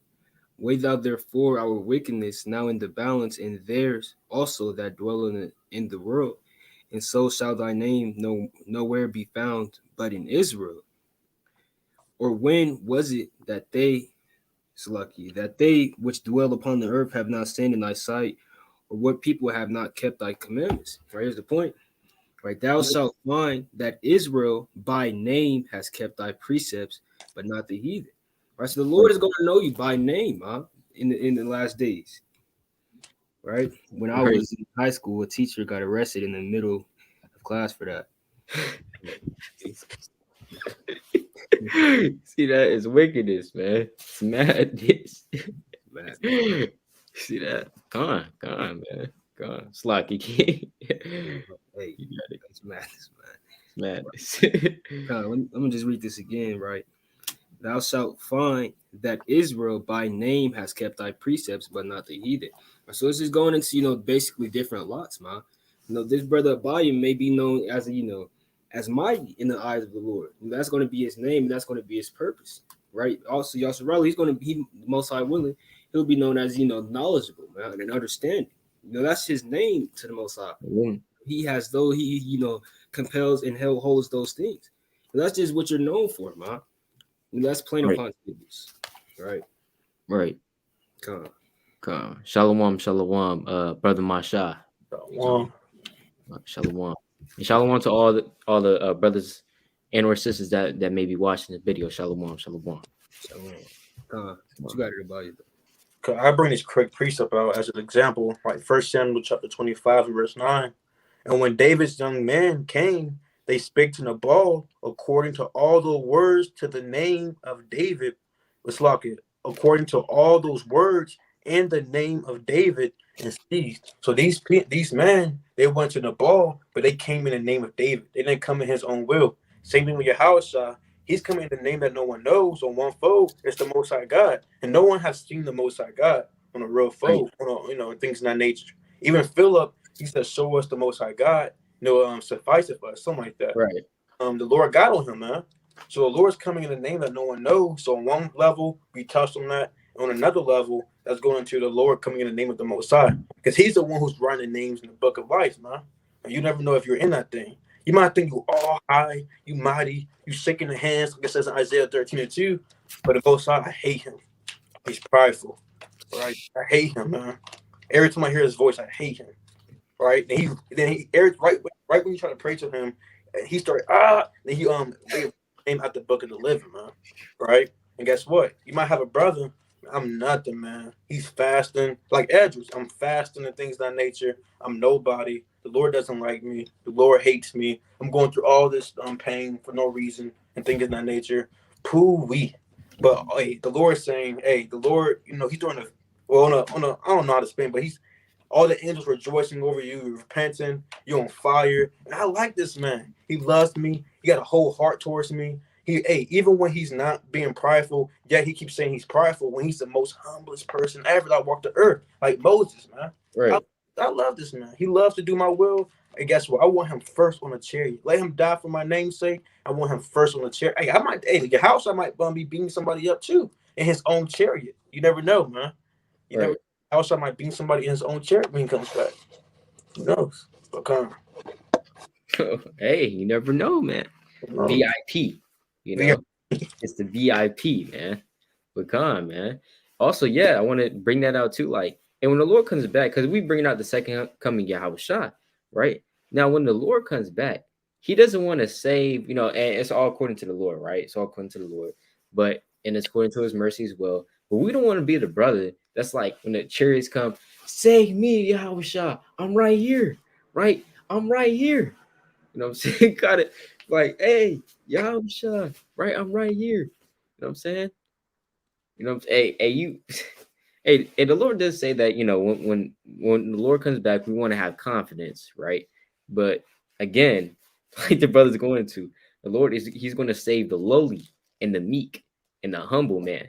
You know what I'm saying? Not the man that's saying, oh yeah, hey, I've been waiting for you, Abishai, where you been at? Right? Kind of, kind of a little off schedule. He's saying that the Lord is off schedule, right? I don't know where you've been at. Been waiting for you damn 10 years. About time it came, right? Now beat me up right now. You know what I'm saying? I'm waiting for it. Hey, so we can't, we don't want to be like that overly confident brother that knows that he's going to be saved. You know what I'm saying? Just like how we going to in Revelation 19 and 12, right? His eyes were as a flame of fire. On his head were many crowns, right? And he had a name written. That name written, it's like it that no man knew, but he himself, meaning we don't know who the Lord, on one fold, we don't know who the Lord is literally coming back, right? To save, for sure, of a surety. We don't know. You know what I'm saying? Hey, you could be saying that a brother hey, that brother has slim chance of making it. That brother has slim chance of making it. He could be a big scoffer in the world, but guess what?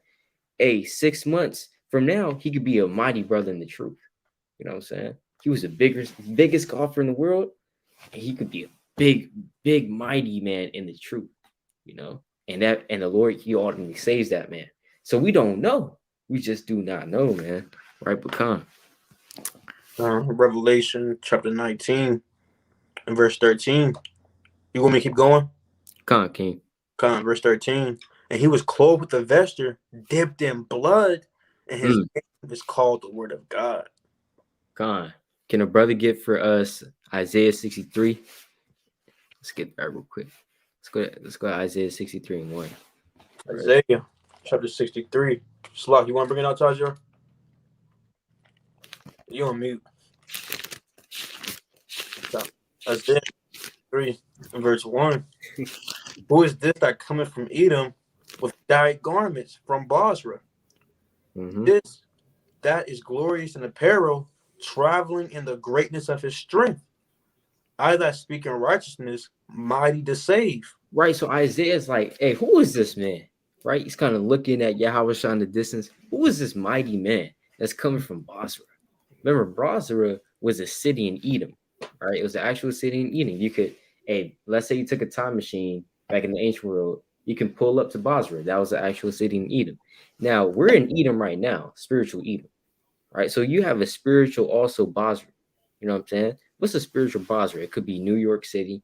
It could be San Francisco. It could be San Diego. It could be damn Seattle. I don't know. right? We don't know, but literally, yeah, Basra back on the earth right now, right? One of the top cities of Edom, right? So literally, Isaiah's like, who is this mighty man that's coming from Edom, right? With dyed garments on, you know? It says, this is that is glorious in his apparel. And when the Lord comes back, he's going to be coming back dripped, right? He's going to come back drip. He's not going to come back as he first came, as a servant, lowly, humble. You know what I'm saying? Not wearing the top of garments. He's probably wearing like a, regular clothing. Probably had probably a hole right here. Dirty sandals. You know what I'm saying? And he wasn't, came as a servant, lowly. But when the Lord comes back, he's going to be in his glorious apparel. It says traveling in the Slakia. This is Slack. That is glorious in his apparel. Probably all white on. You feel me? That fine linen. Hey, because he just came from this. He just came from the spiritual realm, man. Right? But it says what? Traveling in his greatness of his strength, I that speak in righteousness mighty say. So the Lord replies, hey, me. It's me. You already know who I am. Yahawashi. I that speak in righteousness mighty to save. Brothers have a point of precept. Oh, we keep going. We can keep going. Unless the brother want to got a precept, sure. We keep going. Okay. Verse 2. Wherefore art thou red in thine apparel, and thy garments like him that treadeth in the wine fat. So Isaiah is saying, why are you red in your apparel? Why is your apparel red? Why does it look like you just been kind of stomping in the wine fat? What's the wine fat? The wine press is like, okay, because literally in the ancient world, you had it. This is how they made wine in the ancient world, especially in ancient Israel. You had a section in which people will come barefooted, okay, and there'll be a bundle hella grapes in this section, like in this box kind of thing, right? And literally, you had hella grapes there, and you would have wine pressers, basically people that would come and stomp on that wine, on that grape. Okay, so they would be stomping on the grapes, and that liquid that would come being gushed out would come into it or come down, and then maybe it would come into a bucket or something like that, or a canister, and they would take that liquid and make wine out of it. That's the grape juice. So that's how they made the grape juice in the ancient world, kind of stomping. And remember, if you were wearing garments, that grape juice is going to spill, on your garments. So Isaiah's like, why the hell you look like you've been trending in the wine press? What the hell's going on? Right? Because remember, Yahawashi, he's going to come in with that beautiful garments with the white on, but he's going to be killing hella people. That blood splat, right? Cutting off heads, man. That's going to be the Lord, right? And this for the angels as well, because remember, the Lord is not going to be doing all the killing. He has angels as well, right? But Khan got a precept and the classic in Genesis 49. And it reads, I'll get to the point, verse 11, Genesis 49 and 11. Binding his foal unto the vine, and his ass's colt unto the choice vine, he washed his garments in wine, and his clothes in the blood of grapes. So is he actually got the detergent, right? He got the fabric softener. He's washing his clothes. He put some wine in there, some yan. It might be some Taylor pour. It might be the Henny, man. He pouring it in a washing machine. No, he's not actually washing his clothes in the wine. That means he's coming back. He's gonna do so much killing. The brother's saying, people's blood gonna begin sprinkled on the Lord. It even tells you in Revelation 14, if I'm not mistaken, that it's gonna be 16 furlongs, if I'm not mistaken, which is around 200 miles of blood. It's gonna be around 200 miles of blood in this thing, and that's gonna be all with the horse's bridle. And the horse is the average what? I think we looked it up last time. It's about 6 feet tall. So it's going to be a lot. It's going to be taller than a lot of brothers, man. That's how much blood he's going to be shedding in this thing. So all that blood is going to go in his garment, man. But come, right. I'm gonna get a precept on that. Right, Slaki. Right, Nahum. Right, I believe. Right, going into the bloody city, because it's not. You got to keep in mind, man. It's not, he gonna be cutting his wrist, man. Damn, hella blood. He gonna wipe it on white garment, man.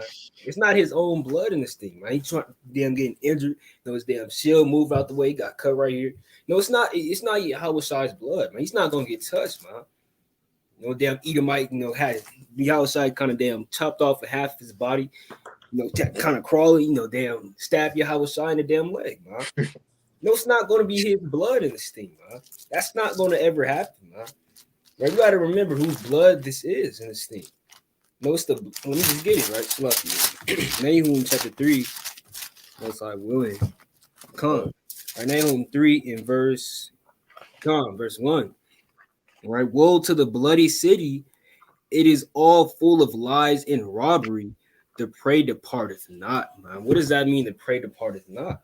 How he's going to devour all the blood, man. Via his sword, man. It's going to splatter upon him. No, he's not going to be cutting himself in this thing. That's literally going to be our enemy's blood upon him, man. Yeah. Come on. Yeah, hey, the Lord, he already shed his blood. Not going to do it again. Right. You know? God. Yeah. What is that? Can we go back? Yeah, we can go back to that.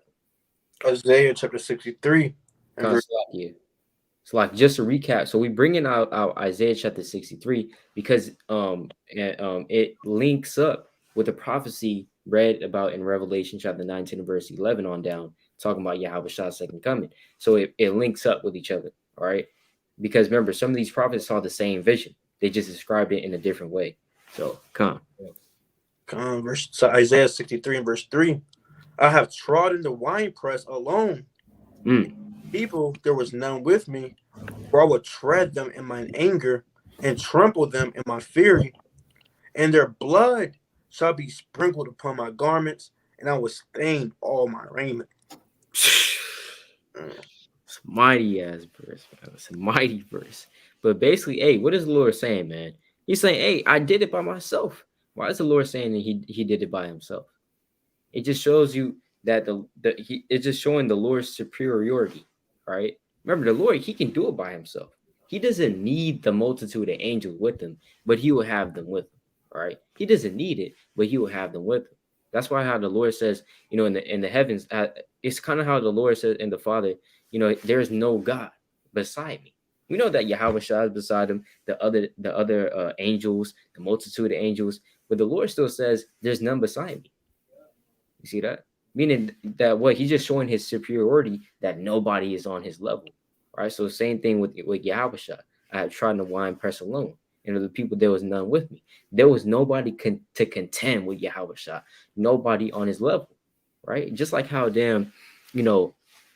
Mike Tyson, he would come into the ring and with someone that only has 1 year of damn boxing training, a damn Edomite, he'll come into the ring, boom, boom, boom. That was hella easy. Right? There was none with me. You know what I'm saying? Kind of like that, right? But it says what? For I would tread them in mine anger. So the Lord, he's coming back angry, man. He's not coming back with damn flowers, hugs, and kisses. That's Man. Let me just look it up, man. Right? This is really how people think that Yahawashi is coming back, right? This is madness right here.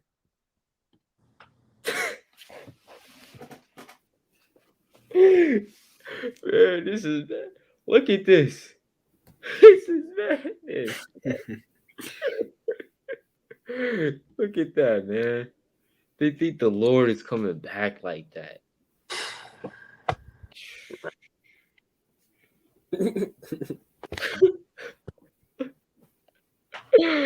Man, that's madness, bro. Got the damn red sweater on. Hey, that's what they think that red is. It's madness. It's madness, man. Hey, the Lord, he's not coming back like this. All right? He's not coming back. It looks like he's about to give you a damn hug, bro. Right? The Lord, he's not giving nobody a hug except for his elect. Right? After he beams them up, he might give them a hug, comfort them. Right? Because remember, the Lord is also called, I believe in Isaiah, it'll tell you that he's a comforter, right? Or something like that, if I'm not mistaken, right? It's like the counselor, right? Because Yahawashi, he's known as the Father, right? The everlasting Father, the counselor. And what does a counselor do? A counselor would basically also comfort you in your affliction. the mighty God, the everlasting Prince, right? And the Slakia, and it says Slakia, the everlasting Father. What does a father do? A father would comfort his children in time of affliction, right? So, definitely that could happen. Yahawashi hugging the elect after they get saved, right? After they Slakia get delivered, and Yahawashi puts crowns on them, set and telling them, "Hey, well done, my good and faithful servant." That could happen because the Lord is also very compassionate. But when he comes back, you're not going to see this, right? You're not going to see that. You're going to see a damn big old chariot and Yahawashi in his fierce anger destroying the wicked. Come on, brothers had it, or brothers got it. Right now. All right. Con, get a precept real fast. Con, yeah. Con. All right, this is the book of Micah 5 and verse 15. Read verse 14. I will pluck up the groves out of the midst of thee, so will I destroy thy cities, and I will execute vengeance in anger and fury upon the heathen, such as they have not heard, man. So it's going to be like slightly like some stuff they never heard, man. They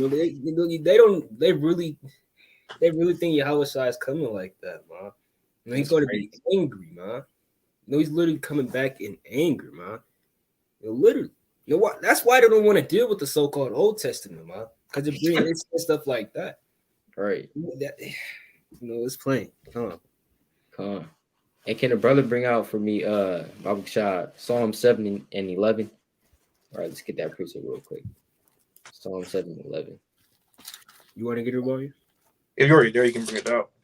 Come on. Right, it's the book of Psalms 7 and verse 11. Come on. The Most High judges the righteous, and God is angry with the wicked every day. Not just one day out of the week. Every day. Not just the Shabbat. Every day. Every day, man. Not one day passes by and the Lord's not angry with the wicked, right? The Lord's like, give me one reason why I shouldn't kill this dude, right? That's how sometimes the Lord might be up in the heavens. And Yahweh's like, hey, no, remember my sacrifice, right? Or remember, he prayed that day. Remember, he prayed last week. Just give him another chance, right? Give me one reason why I should pluck this brother out right now, right? Oh, because look, he's still, this fruit, it looks like it's growing. Look, it looks like this fruit is growing. Hey, that's, the Lord, right? But, even certain brothers might be deemed wicked, certain sisters might be deemed wicked, and we know that the wicked overall is talking about the nations as well, right? And Esau, right? Tell me one good reason why I shouldn't put Babylon in grave right now. Down right now. Well, remember, you still have this and that to go and happen. Still have the elect still must be sealed. This brother still needs to do this, etc., right? But I got precept with that real quick. And Isaiah 53 and verse 4, even the Lord said, for the day of vengeance is in my heart, and the year of my redeemed is come. So when it's in your heart, that means your mind. When he's constantly thinking on how he's going to destroy these nations. He's constantly thinking on how he's going to come back. He want to destroy this nation first. Then we'll bring this brother up. Then I'm going to burn this whole place up where it won't be inhabited no more. He's constantly thinking about that. The same way we always meditating on the Lord, the kingdom of heaven, things in righteousness. That's the thing that the Lord's meditating on. Because he's already in the spiritual world. So what else is there to meditate on? The only thing is left. Well, I don't want to say the only thing, but it's the day of vengeance, man. Because every day, don't forget in Revelation 6, those righteous souls are crying unto him. And I believe there's another verse, I forget. But there's another verse that tells you that Job, righteous souls complain before the Most High continually, man. So-called daily. So he's always hearing that. And guess what? The Lord hearing is going to get his spirit tied up. He going to want to destroy this place, man. I'm going to get a precept the brother just said on that. Psalm 34, like 33, right, about the Most High hears the cries, right? It's like 34 in verse 14. Depart from evil and do good, seek peace and pursue it. The eyes of the Lord are upon the righteous, and his ears are open unto their cry. Right, so it's plain. And the Lord, like the brother said, he's going to remember the cries, man. He's going to remember all those things, and that's going to make him, it's going to, inspire him to give mercy upon us, man. All right, but I got another precept going into the point. This is Job 22 and verse 17, which said unto God, depart from us. And what can the Almighty do for them? Right? This is talking about Esau. They're going to say unto the Most High, depart from us, man. Literally, right? Verse 18. Yet he filled their houses with good things. Right. So even like you can't just be mad at the Lord for this thing, man, because they're rich, because I got a damn Lambo, because they got damn stocked up on food, man. You can't say to the Lord, why are you doing this, man? Because we know the Lord is literally angry with the wicked every day, right? But it says, but the counsel of the wicked is far from me, man. It's plain upon sables. The Lord, he don't give a damn about these heathen, man. That's one thing you always have to know. The Lord doesn't care about a heathen, man. He'll choose an Israelite over a heathen any day in this thing. It's plain, right? Verse 19, the righteous see it and are glad, and the innocent laugh them to scorn. Right? It's plain upon sables. So I got to preach it real quick. It's Zephaniah 1. The whole chapter is nice, but for the sake of time, though, I'm going to start at verse 14, and it reads, the great day of Yahweh by Hashem Yahawashi is near. It is near and hasteth greatly. Even the voice of the day of the Lord, the mighty man shall cry there bitterly, man. So that mighty voice, because you're going to be in Jacob's trouble. You might be in a FEMA camp. You're getting tortured and things of that nature. You better get put to death. The next thing you know, you're going to hear a loud behind shout out of nowhere. Everybody's going to get frightened. Right when you hear that shout, the lights start dimming. You know how it be. The lights start dimming. The whole earth starts shaking. All hell break. You in a chair like this, in an electric chair, you better get put to death. The earth starts shaking. You don't know what's going. You panicking. Your heart beating at your chest. You better die of a heart attack. You hear yelling. You hear trumpets getting blown. All hell is breaking loose, man. Right? Verse 15. You say, yeah, point. It's like I should say, yeah, come. It says, verse 15.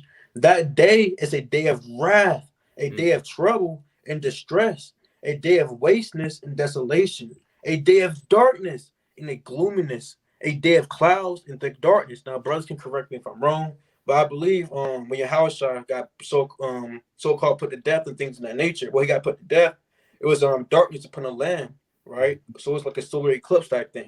That's going to happen again. It's going to be darkness upon the land. It's going to be gloomy. The sun not going to be out on a physical and spiritual level. It's going to be very dark, man. Right? It's not going to be a rainbow. Well, of course, the Lord did say it's going to be a rainbow, but it's not going to be fun and games when the Lord comes back. Right? Verse 16, a day of the trumpet and alarm against the fenced cities and against the high towers. I love this precept because it goes in like how it's going to be. The trumpet going to be blowing, that loud behind trumpet, like it says in 1 Thessalonians chapter 4. Right? Then you're going to have the alarm cities, the alarm going off in the cities. What's the alarm? That's the alarm that the purse be happening like that. Brothers won't know what I'm talking about that. So all these cities going to turn out alarm on, man. Right? Verse 17. And honestly, as a man speaking, you got to pull it up. So, Yeah, just like in the background to demonstrate that. You can pull it right now. You straight. You see that? Like that. I don't hear it. Oh yeah, I shall see the Son of Man coming in the clouds of heaven with power and great glory. Behold, he cometh with clouds, and every eye shall see him, and they also which pierced him. Right. Like imagine that, man. Right? That's Revelation 1:7 right there. Right, but kind of like how it's like I would just bring this out to say like how the brother's going into the day of the Lord is a day of darkness and gloominess, of thick clouds and darkness, just like how the brother's saying it's not going to be a damn nice day. Oh, it's a nice day out. And, and the Lord's like right there, you're just chilling at the damn park, right? It's going to be a day of darkness and gloominess, right? On a physical level and on a spiritual level, right? Because it's going to be in the spiritual nighttime, right? Lacan. Let me get this real quick. I'm gonna keep going. I'm gonna read Zephaniah 1:16 real quick. A day of the trumpet, an alarm against the fenced cities and against the high towers. I'm led to believe as a man speaking, The Lord, when He comes back, is going to be like an entrance. You're going to have the theatrics. You're going to have all hell breaking loose, the thunderings. You're going to hear voices in the third heaven. What's going on? You're going to hear a loud cry. What's going on? I guess the nation's time to get ready for this thing, because it tells you in 2nd Esdras 13, basically they got ready to fight against the Lord. So they seen the Lord getting ready to make His second coming and things in that nature, right? Verse 17. And I will bring distress upon men, that they shall walk like blind men, because they have sinned against the Lord, and their blood shall be poured out as dust, and their flesh as the dung. If you look up a deer or something, or a cow getting hit by a train, their blood gonna be splattered. It's gonna look like dust particles. You can actually look it up. That's how it's gonna be when the Lord comes and destroy this place. Verse 18. Neither their silver nor their neither their silver nor their gold shall be able to deliver them in the day of the Lord's wrath. But the whole land shall be devoured by the fire of His jealousy, for He shall make even a speedy riddance of all them that dwell in the land. That goes back to what the brother was saying. But when the Lord comes back, He gonna be a busy man. He got things He got to do. He's always on the go. When you look at these high official managers and things in that nature, they're always moving. When you look at a high chef, he's always moving, checking the oven, checking the pantry for this, that, and the third. He's always moving. So when the Lord comes back, he's going to be doing a lot of killing. He got a lot of things to do. He got to deliver His people. He got to destroy certain nations and things of that nature. He got to set up a kingdom, get things in order, get the slavery going, deal with rebellious people still, and things of that nature. So he's going to come back as a busy man. Yeah. Right. Con, man. That's right. Con. Hey, let's get this. Let's get this precept. It's the book of Jeremiah. Right. It's the book of Jeremiah. Now, this is a double fold prophecy, right? Or select, but you had a precept. No, I could get one if you're not at yours already. You can go first. All right. I had this where I was holding this is Psalm chapter 72 and verse 6. Right. 3 verse 5. Right. They shall fear thee as long as the sun and moon endure throughout all generations. He shall come down like rain upon the mowing grass, as showers that water the earth. So is that, is rain coming down, 1 mile per hour, 5 miles per hour? It's literally, coming from the heavens, man. It's coming down 8. I'm led to believe it's coming down at least. I couldn't put a time on this thing, man. That's fast as hell on this thing. That's how Yahawashi is coming back. It's not gonna be you're gonna be able to calculate his movement. Okay, he's moving at 50 miles per hour in this thing. Yeah, he's gonna be damn like a chariot, man. You're gonna be moving fast as hell, right? Verse 7: In his days shall the righteous flourish, in abundance of peace, so long as the moon endure. He shall have dominion also from sea to sea, and from river to river, and to the ends of the earth. Right? They that dwell in the wilderness shall bow before him, and his enemies shall lick the dust, man. So the Most High is literally going to cause, like it said in Colossians, man, Most High is going to cause Yahawashi for the enemies to lick up the dust, man. Right, I'm going to jump to verse 11, right? This goes back to that point as well, where the brothers was saying, it's going to be fast, man. He's going to go from this city to this city, to from Babylon to China. It's going to be fast, right? Verse 11. Yeah, all kings shall fall down before him, all nations shall serve him. That's a twofold scripture. That's literally that's multiple fold in this thing, because this is going into Solomon's reign. Like this, we know Solomon, he's like a damn mirror to Yahawashi. It's going to be very fast in this thing, man. He's going to go from nation to nation, and kings are just going to give up, man. You think kings, when Yahawashi comes back, you think they're just going to, give him the power in this thing? He's going to the Lord Yahawashi is going to have to take it speedily, man. It's very fast, like rain coming down in this thing. Con, That's right. And even when you look up how fast rain falls from the sky, right? Let's pull it up. Right, it says in still air, the terminal speed of the raindrop is increasing. is an increasing function of the size of the drop, reaching a maximum of about 10 meters a second, which is 20 knots for the largest drops, right? So 10 meters a second, this is just like a give and take. And this is for rain, right? So how much more the Lord, right? And 10 meters a second is about 22 miles per hour. So anything that's coming to you 22 miles per hour, that's pretty fast, right? That's pretty fast. So how much more the Lord? Because hey, the Lord is going to be 10 times as faster than that, huh? Right? Because the Lord said this, you know, the Lord said even he said, you know, behold, I come quickly, right? So but Khan, I have this also this precept too. This is the book of Matthew chapter 24, right? Matthew chapter 24 and verse 21. For then shall be great tribulation, right? Such as was not since the beginning of the world to this time, no ever shall be. So the great tribulation is coming, man. This is we always say, right? I know people they're tired of hearing that. Yeah, you already talked about that last video, right? You already talked about that last week. Why don't you talk about something else? Hey, we always going to keep bringing it up, man, through the Spirit, right? Lord willing. Verse 22. And except those days should be shortened, there should no flesh be saved, but for the elect's sake, those days should be shortened. So, unless those days are shortened, hey, there's no flesh that's going to be saved. Nobody will be saved unless the Lord shortens the times. And that's why on one fold, time is going by fast. But on another fold, when the Lord comes back, you literally see the chariots in the sky, how the brothers is going to. The Lord, he's going to, do it pretty fast, man. He's going to do it pretty fast because remember, he's on a timeline. He's on a schedule, right? It's all on the Most High schedule. And so the Lord literally, we speak as men, but we don't think that the Lord is going to take his sweet, sweet time. The chariot has just been in the sky for 5 days, just been sitting there, right? The Lord just taking it. Hey, people like, what the hell is this? It's been here for like 5 days, and then it takes, a year goes by. People just used to the chariot, they just laying down, doing their business, rating over here, you know what I'm saying? Looking up. People start praying to us, praying.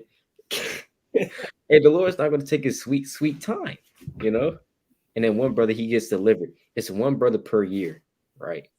So you don't know, next year, I don't know, man. Next year might be me, might be brother over here, kind of sitting around the fire like this, because it's gonna be all hell breaking loose.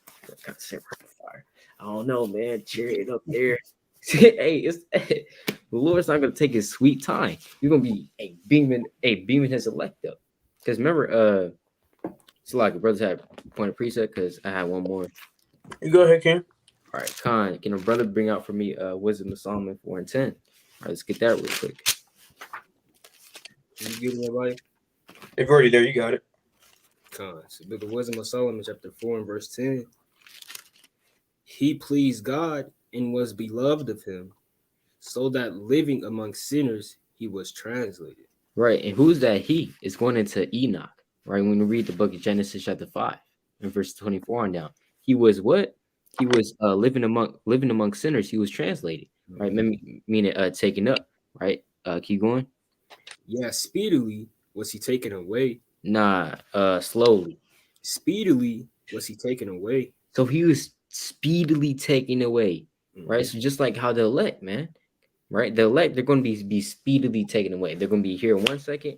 When the Lord comes back, boom, they're out of here, right? It's not going to be, the Lord's not going to be taking a sweet, sweet time, man. Right, it's gonna be fast, right? These prophecies are gonna be kicking off fast. The trumpets be one trumpet, boom, another trumpet, boom, another, hey, boom, boom, boom, right? Hey, these prophecies are gonna be start, kicking off because the Lord is like, hey, let's get this going, Come on, keep going. Come on, lest that wickedness should alter his understanding or deceit beguile his soul. Right, so all hell, literally during all hell breaking loose. Hey, it's easy to get sifted out too during that time, because you can lose faith in the Lord.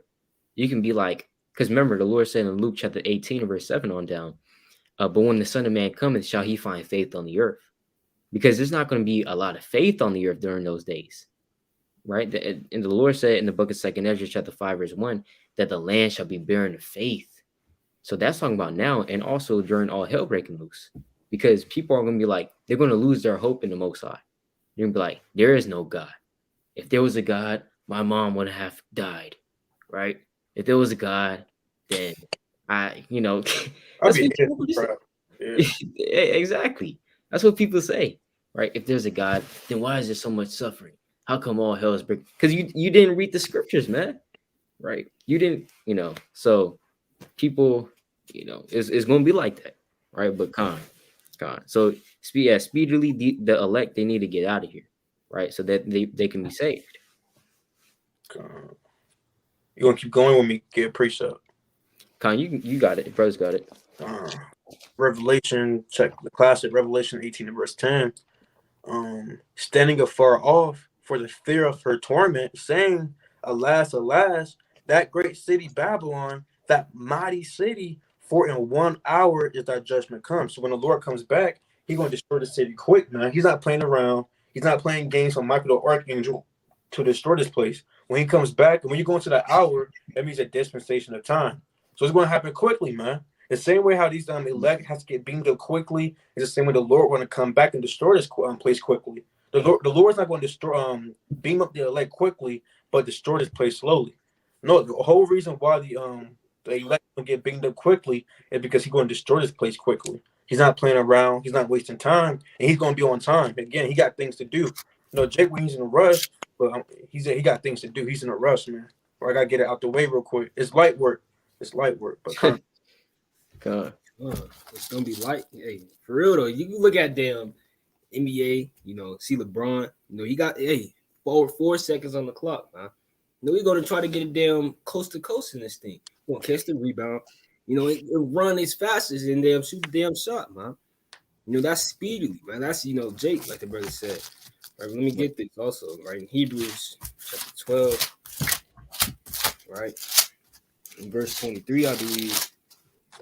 All right. So like here. I'm gonna jump to verse 26. Right, come on. Right, whose voice then shook the earth, but now he has promised, saying, Yet once more I shake not the earth only, but also heaven. And this word once more signified the removing of those things that are shaken, as of things that are made, that those things which cannot be shaken may remain. Right? Wherefore we receiving a kingdom which cannot be moved, let us have grace whereby we may serve God acceptably with reference and godly fear. For our God is a consuming fire, man. So you got to think about that. Look at the damn forest fire, man. Does it take a week for a whole forest to be consuming this thing, man? Nor does it take a couple of minutes, man, a day. It's literally self-explanatory, man. The Lord is going to move like a consuming fire, man. He's not going to move like a damn, what's something slow that's natural? Goddamn a snowstorm, man. It's not going to take days to damn get 6 inches off the damn ground in this thing. It's literally going to be a consuming fire. That's going to be fast. That's why some firefighters don't even, put out the damn fire when they first get there, man, because it's so damn big. I know no brothers know about that in California, especially, man. These damn forest fires, man. It happens fast. Then you're not going to have time to react. When the damn whole house catches on fire, man. Oh, damn, now it's in the backyard. Oh, damn, it's at the neighbors, bro. We got to get out of here, man. That's how it's going to be, man. You're not going to have time to react. But come on. Let me get this also in the book of Isaiah, chapter 31 and verse 3, right? Now the Egyptians are men and not God, and their horses flesh and not spirit. Right, so the Egyptians is going into the Americans, man. Their horses are literally going to be flesh. That's going into their so-called machines and their vehicles, their war vehicles. But ours, what the Lord is coming with is going to be spirit, man. It's going to move faster than the damn horse or with their war vehicle, a damn tank, man. A tank's not going to be able to reach damn California, then go to damn New York. He's not going to be able to do that, man. The spirits that the Lord deals with, they go anywhere they want to at any given time. It's going to be, they're fast, right? It's self-explanatory, right? When the Lord shall stretch out his hand, both he that helpeth shall fall, and he that is hoping, shall fall down, and they shall fail together, man. So when they try, they're going to fail together, right? It's plain. Go ahead. Consulaki, and you also have remember you read that account in Bell and the Dragon, literally Habakkuk, that angel had the ability of teleportation, you know. So if need be, these angels, they can literally teleport from New York to Cali. You know what I'm saying? Beam up certain Israelites in New York, boom, they teleported. Now they're beaming up Israelites in Cali. You know, hey, we don't know how the Lord's going to do it. Because Con, literally though, because these are literally, this is spirit, man. This is the Most High God and what He has created. You know, in the third heaven. No, it's not, you know, some that He, you know, can bring down to the earth and they'll do, you know, like we can, and they can do that for years. You know, they're not made for that. They're literally made to, you know, do these things that the Lord wants them to. Right? But this is verse 4, right? I'm gonna read until verse 5. Right. For thus has the Lord spoken unto him, like as the lion and the young lion warring on his prey. When a multitude of shepherds is called forth against him, he will not be afraid of their voice, nor abase himself for the noise of them. So shall the Lord of hosts come down to fight for Mount Zion and for the hill thereof, man, plain upon table. So you can't damn tell a lion to stop eating a damn sheep, man. He ain't eating 3 days. You know, if you got your sheep, he ain't eating 3 days. Then damn, you know, the shepherd's trying to damn stop him, man, from eating the sheep. No, it's not going to be able to work. You can't stop the damn lion from eating that sheep, man. He's literally he's going to devour it, man, because it's prey and he hasn't ate. No hungry lion, right? Verse 5, here's the point. As birds flying, so will the Lord of hosts defend Jerusalem. Defending also, he will deliver it, and passing over it, he will perceive it, man, plain upon tables. So it's going to be very fast, like a damn invasion, so-called. But it's going to be looking like birds going, you know, everywhere, man. It's not going to be like a damn, you know, they're going to be going to the west, you know, because it's getting cold. No, it's going to be damn everywhere in the damn heavens, man. You know, that's plain. He's going to come very fast in this thing, and you're not going to be able to stop it. You know, it's plain upon tables. Come. Yeah, precept if you want to go though, Yasharala. oh yeah, I had precept too, but You got it. all right, con the water, right? Can a brother pull for me Luke 2:49? Right, I'm gonna get this real quick and I'll look it up with that. All right, this is a book of 1 Samuel chapter 21 and verse 8. Right, it says what? And David said unto Ahimelech, and is there not under thine hand spear or sword? For I have neither brought my sword nor my weapons with me, because the king's business required haste. You see that? So the king's business requires haste, man. Right? That's fire precept. We're about what we're going into. Right? The king's business required haste. So even when we're doing the work of the Lord, right, that requires haste on one level, and with because hey, on one fold, the Lord is waiting on us, right? What are y'all doing? He's looking at us. What are y'all doing? Why are you just sitting on the couch, not doing anything, man? Hey, haste, make haste, man. Make haste to serve me. That's what the Lord said in the book of Sirach, chapter 5, verse 7 on down as well, right? But on another level, the same thing with Yahawashi. And he's on the time regimen. He's looking at his spiritual watch. He's like, all right, we got to do this, got to do that, we got to do that. Boom, boom, boom, boom, so we can get this kingdom in. So we can rest. So hey, just like us, on the day-to-day basis, we try to get all our work in, and then so we can get some rest, right? We try to do all this work, you know what I'm saying, within a certain period of time. So then after, all right, we can chill, don't that, right? So because hey, the faster you get the work done, the more time you can chill, right? So the same thing with the Lord, man. But Con, and can a brother pull me that precept, Luke 2:49? Luke chapter 2 and verse 49. Right. He said unto them, how is it that ye sought me? Wist ye not that I must be about my father's business? Right. So what is the Lord talking about? His father's business. It's not talking about the carpentry, right? It's not talking about the carpentry business that Joseph had, right? He's talking about his heavenly father's business. It's like, what do you mean you saw me? I gotta be about my father's business, and it requires haste. But con. We got precept with that. Genesis 19 and verse 15. And when the morning arose, then the angels hastened Lot, saying, Arise. It was like it says, then the angels hastened Lot. The angels telling Lot, hey, hurry up, get up. We got things you gotta do. You have to get out of this place. We about to destroy this place, man. Right. It says, then the angels hastened Lot, saying, Arise, take thy wife and thy two daughters, which are here, lest thou be consumed in the iniquity of the city. And while he lingered, the man the man laid hold upon his hand, and upon the hand of his wife, and upon the hand of his two daughters, the Lord being merciful unto him. And they brought him forth and set him without the city, man. So he was lingering. He was lingering, Jake dragging his feet, man. He don't want to leave. He looking around, mesmerizing. He's looking around, and the angels, man. You know how Jake be when they get irritated, man. They start rubbing their face. They start playing, doing their beard thing, man. Doing this, and guess what? They like, hey, that's enough, man. Come on. The angels getting kind of buff with you. Grabbing him up, and y'all gotta go. Come on, man. Y'all gotta go. You know how Jake be, man. So yeah, the angels like, you gotta go, man. This place about to get destroyed. We got things we gotta do. The Most High send us. You have to leave by this certain time. Right when you leave the city, that's when. Let me get that real quick.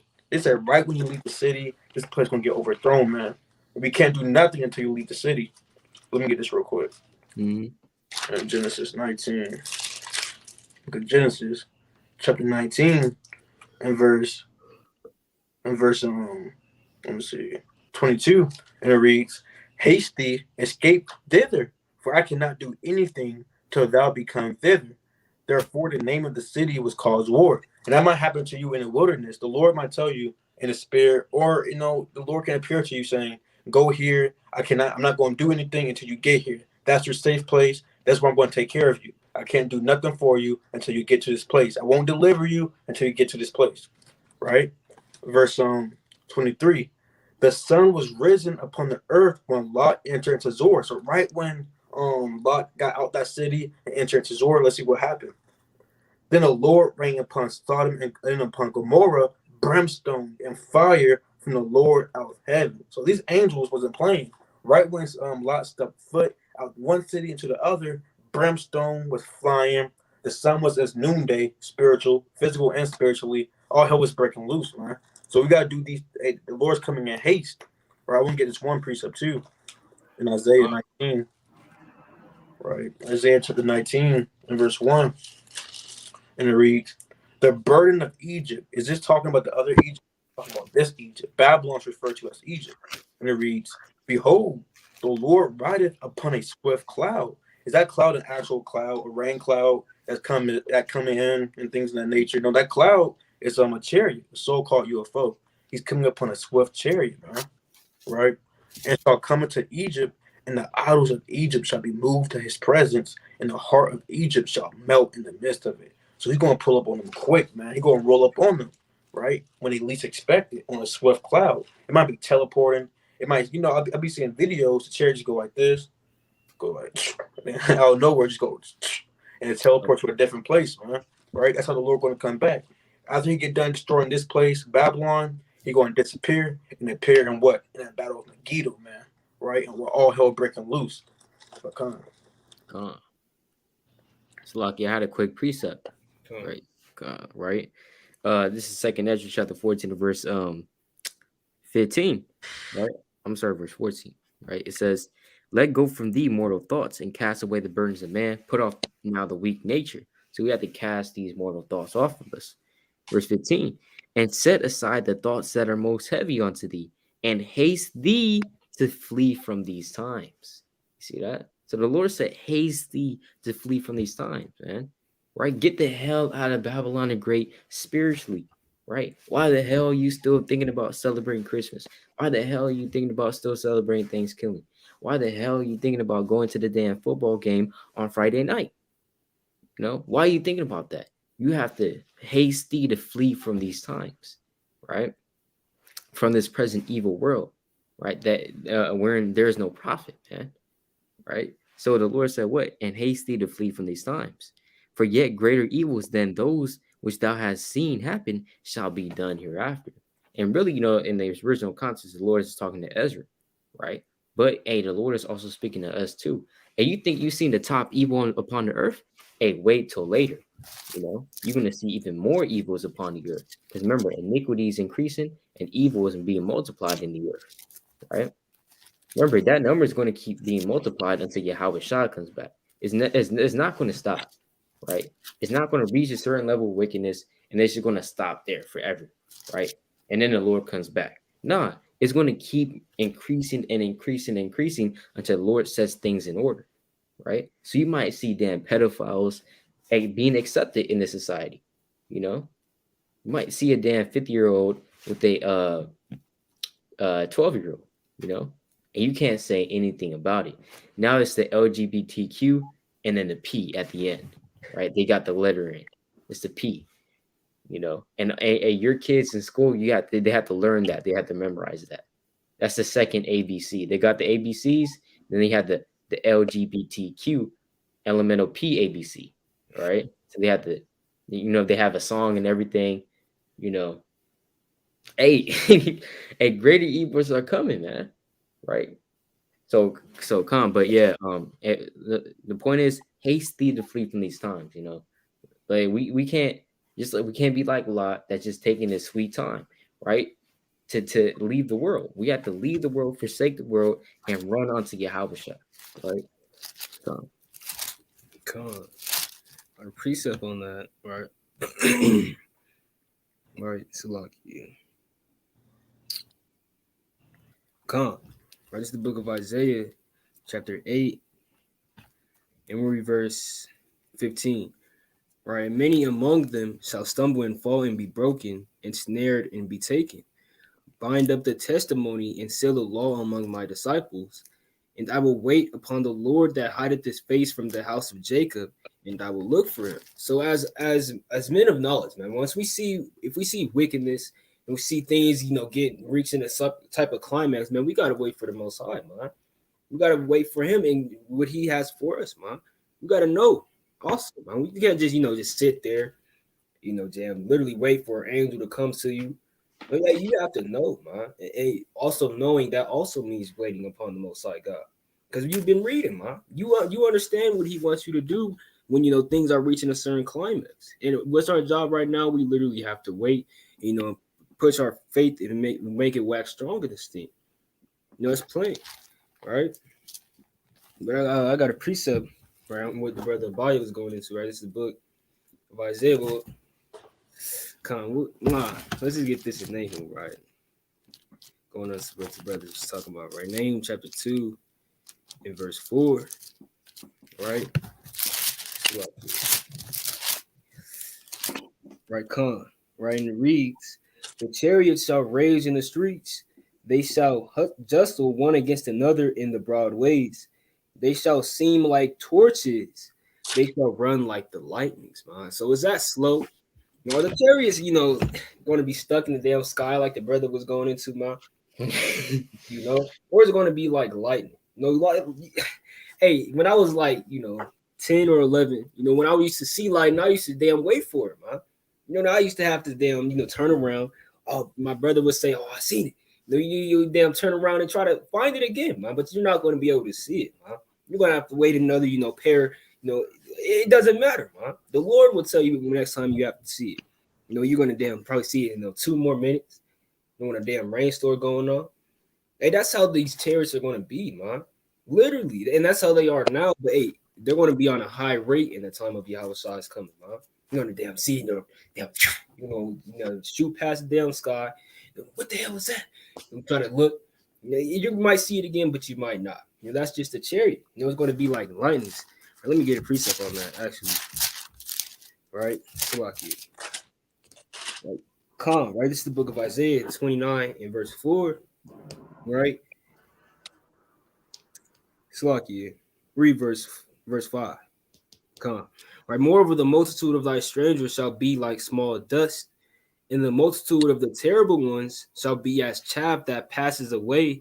Yeah, shall be at an instant, suddenly, man. That's plain upon. It's going to be instantly, man. Our enemies are literally going to be destroyed instantly. It's not going to be, you know, you're going to see them same Edomite, you know, 5 times in the Jacob's trouble. You damn walking past the damn store, you know, you're gonna be seeing him guard. No, it's not gonna be like that when Yahawashi comes back, man. He's gonna be killed instantly in this state. All right, but that's not the point. Verse 6, right? Thou shalt be visited of the Lord of hosts with thunder and with earthquake and with noise and with storm and tempest and the flame of the devouring fire, man. But that's twofold, man, because we know the chariots move like lightnings. We know the Lord is a consuming fire. We know these earthquakes represent, you know, the destruction when it comes from the nuclear, you know, damn ICBM missiles, man. So that's all going to happen in a damn instant. It's not going to take no years for World War III, you know, to damn reach a climax in this thing. You know, once the first bomb hits, it's going to be up from there, man. It's only going to go up. Your enemy's going to be destroyed on your left and right. And you're going to see blood, you know, damn reaching damn your neck. And you're going to know what time it is, man. You know, literally time for your Lord to come back. You know, it's plain. Come on. All right, precept on that. Ezekiel 1, verse 14. And the living creatures ran and returned as the appearance of a flash of lightning. Right, when you see lightning, you see it and it's gone. All right, it zaps, boom. And what was that? Sometimes you don't even see it. Like, what's going on, man? Same thing with these angels. I had a dream a while ago too. What's called? I don't know if it was like a FEMA camp or just a grocery store. But I was walking out. There, a big so-called nuclear explosion happened. And I thought I was going to die. Then after 5 years, I saw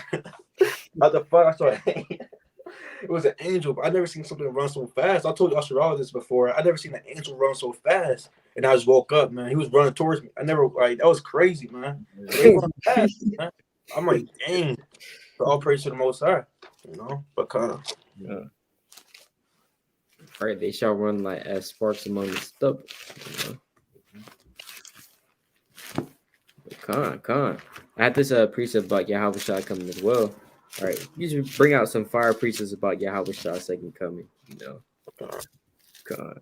This is the book of Job 19 verse 25. For I know that my Redeemer liveth, and that he shall stand at the latter day upon the earth. See that? That's a fire precept, man. Even Job knew about Yahawashi. All right, so all you OT Israelites, y'all cut. All right, y'all cut, man.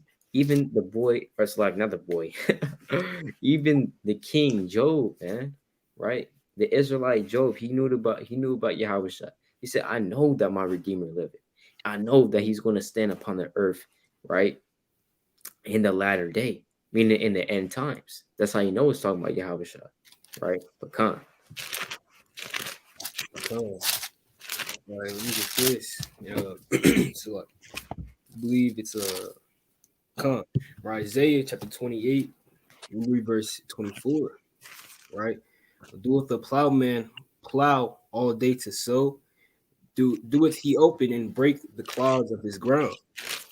When he has made plain the face thereof, doeth he not cast abroad the fitches and scatter the cumin and cast in the principal wheat and the appointed barley and the rye in their place? Right. So as a husbandman, do they work? They damn cut all the damn wheat and do all that. Damn cut off the and damn slucky, burn the tares and things of that nature. They do that thing for no reason. They're just planting seeds for nothing, man. Damn laboring for no reason. And that's what the Lord's saying, right? Verse 26, right? For his God doeth instruct him to discretion and doeth teach him, right? He's guided by the Most High God when he works, man. When Yahawashi comes back, when he's, gathering the wheat, separating the tares from the wheat, he's doing that literally for a purpose, man. It's not just to kill people. No, it's literally a tear that is made to be destroyed in this thing, man. He's a tear, man. He sets traps for people, man. And it's all going to happen in one day, right? But verse 27, for the fitches are not threshed with a threshing instrument, neither is a cartwheel turned about upon the cumin, but the fitches are beaten out with a staff and the cumin with a rod, man. That's how Yahawashi is coming, man. He's not doing these things for no reason. Just, on a higher level is to make a better garden, man. Right, let me get that also, right? It's all right, because when you cut out damn bad things out of your garden, you're doing it for a good purpose, man. Now, who's the Lord's garden? Let's see, right? So, like also you got Isaiah 5, but let me just get this in Sirach chapter 40 and verse 27, right? And it reads, so right, the fear of the Lord is a fruitful garden, and covereth him above all glory. That's what's plain upon tables. When Yahawashi comes back, he's literally going to make his garden of perfection, man. It's going to be a beautiful garden, man. That's the point. He's going to cut off the tares, and it's going to look good, man. You're going to have lilies, damn pomegranates coming out the damn ground. Right, it's going to be a beautiful garden. That's the point of Yahawashi coming back for his garden to be perfected again, man. Because right now we have tares in our garden. Now you got to be spiritual, understand this thing, man. Tares represent the wicked people and wickedness and how it springs up and goes everywhere on the garden, and damn, it messes up the garden. That's why Yahawashi literally has to come back and make the garden perfect. The con. There's a lot of precepts to get, but it's man.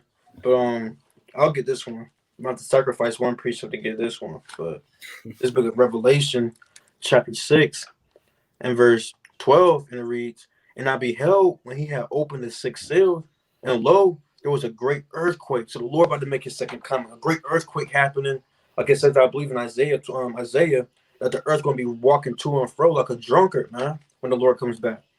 Right, and it reads, and the sun became black as sackcloth of hair, and the moon became as blood, and the stars of heaven. Is that actually talking about the stars? It may be a meteorite. No, that is not a meteorite or a meteor, whatever you say it. It's the ICBM missiles, man. Those hypersonic missiles that China got, that Russia got, that even what's it called? Elam has, India, all these different nations. Right. All you that bend the bow, they're going to aim it at Babylon chiefly, and you're going to destroy them, man. Actually, let me get a precept on it too, because everyone going to be hearing the noise and the cry of Babylon getting overtaken. Let's get that in Jeremiah real quick. Because Jeremiah, chapter 50 and verse 46, and it reads, "At the noise of the taking of Babylon, the earth is moved, and the cry is heard among the nations," man. And, the earth's pretty big as it is right now. So if you're hearing people yelling, if you're hearing the nation of the Babylon getting taken, that means it's gonna be loud as heck, man.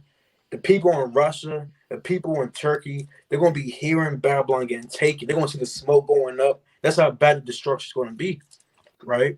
Revelation chapter 6, verse 13. "And the stars of heaven fell onto the earth, even as the fig tree casteth her untimely figs when she is shaken of a mighty wind. And the heaven departed as a scroll when it is rolled together, and every mountain and island were moved out of their places." So when those ICBM missiles attack and things of that nature, even some chariots, they're gonna be zapping, with his laser beams, Babylon, these other nations. The mountain, everything's gonna wax. Everything's gonna petrify and melt and things of that nature and be destroyed.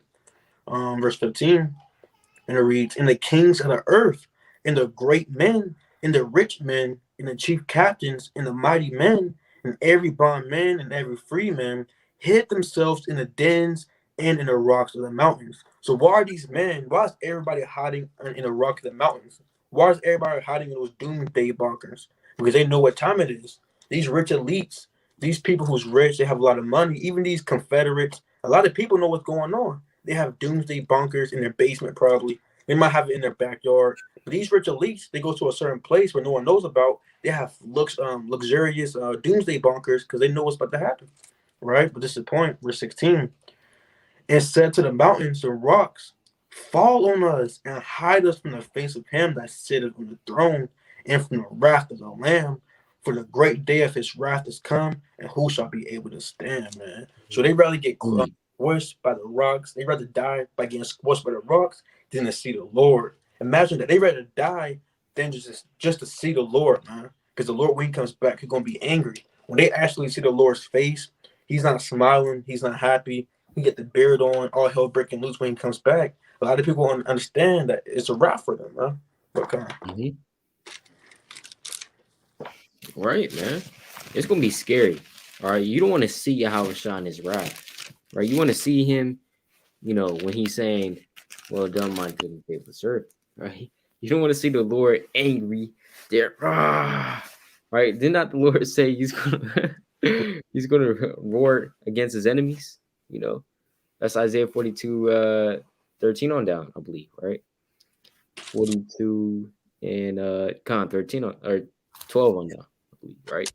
He shall cry, yea, roar, he shall prevail against his enemies, right? But this is the book of Jeremiah, chapter 23, and verse 5. It says, behold, the days come, said the Lord, that I'll raise up unto David a righteous branch, and a king shall reign and prosper, and shall execute judgment and justice in the earth. Who is that talking about? Talking about Yahawashi. In his days, Judah shall be saved, and Israel shall dwell safely. And that this is his name, whereby he shall be called the Lord our righteousness. So, literally, in the days of Yahawashi, when he comes back, Judah is going to be saved, and Israel is going to be dwell safely. Now, for all you damn preterists out there, right, that say that this prophecy or prophecies in the scriptures that already happened yet, is Israel and Judah dwelling safely? There's still war and even rumor of war going on right now, right? So Israel and Judah is not dwelling safely, meaning that the Lord hasn't come back yet. So when the Lord comes back, he's literally going to redeem his people, and that's when we're going to dwell safely. That links up with Isaiah chapter 14, verse 3. None shall make Jacob afraid, right? Neither shall his face wax pale, as it states in the book of Isaiah as well, right? Meaning he's not going to be scared anymore, man. You're not going to have death, sorrow, and damn anguish when the Lord comes back and restores his kingdom, you know? All that's going to be done away with, right? But I got one other quick precept. Yeah. So there's a lot, man. It's a lot of precepts. Yeah, about the Lord's second coming. Okay. Actually, yeah, I got this one real quick, right? Actually, yeah, can a brother read that for me? Oh, sure. All right, let's go to 1 John 3, and let's start verse 1. Right. 1 John chapter 3, and verse 1. 1 John chapter 3 and verse 1. Behold, what manner of love the Father hath bestowed upon us, that we should be called the sons of God. Therefore, the world knoweth us not, because it knew him not. So just imagine that amount of love that the Lord has given us, man. Just think about how much the love that the Lord has for us, because he brought us into this truth. He calls us the sons of God, even though we forsook the Lord. You know, you were just some damn Negro in the world, man. He didn't have to give you this truth, but he loved you still, right? But come on, let's keep going. Beloved, now are we the sons of God, and it doth not yet appear what we shall be, but we know that when he shall appear, we shall be like him, for we shall see him as he is. That's right. So literally, what is John saying, man? He's saying that when the Lord's come back, well, we're going to be like the Lord. Meaning we're going to put off this corruptible body, we're going to put on the incorruptible, Lord willing, part of that number. The Lord, he's going to come in his glorified state, and you're going to be put on with that glorified estate. You know, we shall see him as he is, right? Go ahead. Verse 3. And every man that hath and every man that hath this hope in him purify himself, even as he is pure. Right. So if you have that hope in the Lord, that faith that the Lord's going to come back, restore Israel, right? Put you in the kingdom of heaven, clothed you with the spiritual garment, with the salaki, with the righteous garment, the righteous or the spiritual body rather, right? And put a crown upon your head. Every man that hath this hope in him purifieth himself, even as the Most High is pure, even as Yahawashi is pure. See that? Because you have that faith in the Lord, so that's purifying your soul. You know, making you ready for what? The second coming of Yahawashi, right? So come. Thank you. I got a precept on that, man. Y'all comes back like the brothers going into, man. We're gonna be changed. The damn whole world's gonna be changed. Once they see, you know, Yahawashi in his might, was playing. Right, let me get this. Right, come. Brother was saying this is Isaiah 33. And I'm gonna read verse 16. We'll read verse 15, right? He that walketh righteously and speaketh uprightly, he that despiseth the gain of the oppressions, that shaketh his hands from holding of bribes, that stoppeth his ears from hearing of blood, and setteth his eyes from seeing evil. He shall dwell on high. His place of defense shall be the munitions of rocks. Bread shall be given him. His water shall be sure. Right, so that only will happen if we do those things I was talking about. If we are righteous, keep the commandments. It said, right, verse 17, thine eyes shall see thy king in his beauty. They shall behold the land that is very far off. Man. So those people are the only one, like the brother just read. Those people are the only ones that are going to see Yahawashi in his beauty, man. Everybody else are going to see him as somebody that is a damn superhero, man. Those people are the only ones that. What the hell? Was that just me? No, I heard that too. That's why I looked up. I'm like, what? It's lucky. That was on my side. It's lucky. Right, but like the brother was going into those, it's lucky. You're not going to be able to see Yahawashi for what he is if you're not on his right side, man. You're going to see him as a killer, as a thief, a robber, things of that nature. That's how you're going to see him if you're not righteous in the last days, man. But we're going to see him in his beauty, like the brother said, man. We're going to see him as our king, Yahawashi, right? Read that again. Thine eyes shall see thy king in his beauty. They shall behold the land that is very far off. Thine heart shall meditate terror. Where is the scribe? Where is the receiver? Where is he that counteth the towers? Thou shalt not see a fierce people, a people of a deeper speech than thou canst perceive, of a stammering tongue that thou canst not understand. So Yahawashi is going to bring all things to our understanding, man. We're not going to see a fierce people in the Lord's eyes, man. We're not going to see somebody that is willing to take Yahawashi down in those days, man. It's going to be hard for us to see. Why? Because we have seen our King, man, Yahawashi HaMashiach. Right, verse 20. Look upon Zion, the city of our solemn nights. Thine eye shall see Jerusalem, a quiet habitation, a tabernacle that shall not be broken. It's like you're taken down, not one of the stakes thereof shall ever be removed. Neither shall any of the cords thereof be broken, man. It's plain upon table. So when Yahawashi comes back, we're going to see things for what they are. Ultimately, that's what the world's going to see, but we're going to see things on a higher level, man. We're going to see a beautiful, a king, man. Our king is going to be, beautiful in our eyes, man. And I know, what you think it is, but it's going to be literally from knowledge, wisdom, and understanding, man. From things that people can't understand. Right, I'm going to close on this, verse 21. But there the glorious God will be unto us a place of broad rivers and streams, wherein shall go no galley with oars, neither shall gallant ship pass thereby. For the Lord is our judge, the Lord is our king, the Lord is our lawgiver. He will save us, right? So it's plain upon tables, man. In those days, our eyes, and our brain is going to be, transfiguring to see everything that the Lord has did for us, man. We're actually going to see what the Lord did for us. We're going to see our enemies beaten down, man. We can't see that now, man. And we can't see, damn Donald Trump get assassinated, man. And our brothers, I know brothers wish that, man. But we're going to see it when Yahawashi comes back, man. Literally. Come on, brother, got it.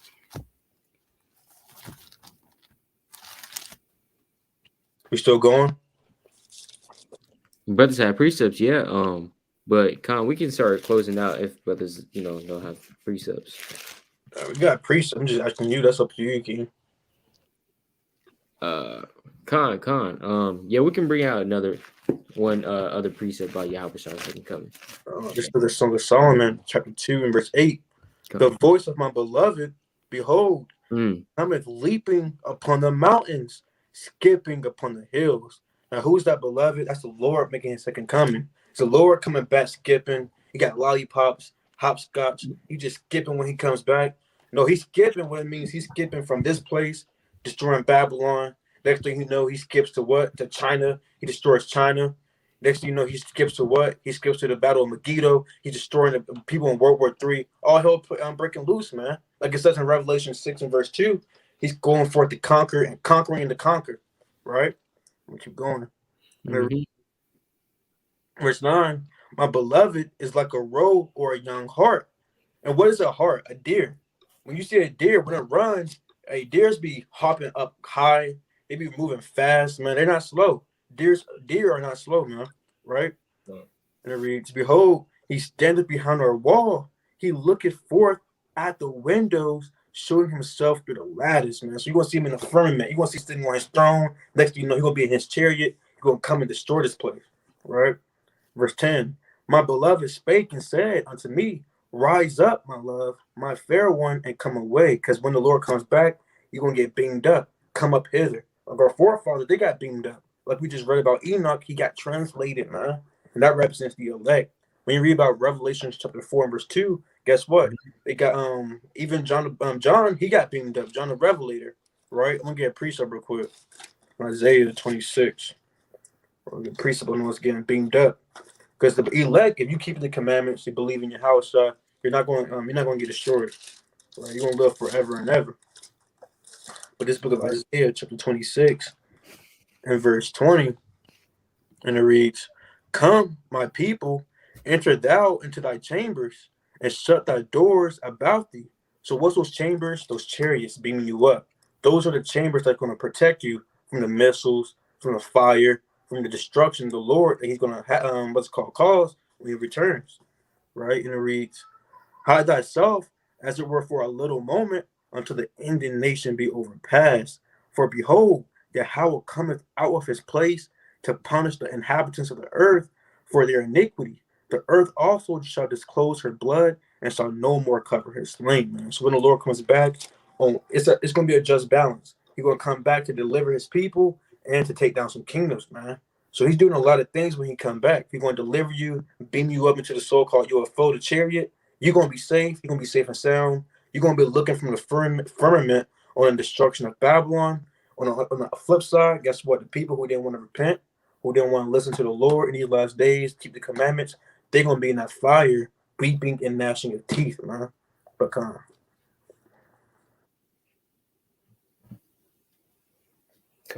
It's all you, Yasharala. All right, Con. I have this, right? Let's go to the book. Because, like how we said, it's like hella precept. So, we're not going to get every single precept on it, because if we did, we would be here all night, because the Lord, he comes in the volume of the book. All right.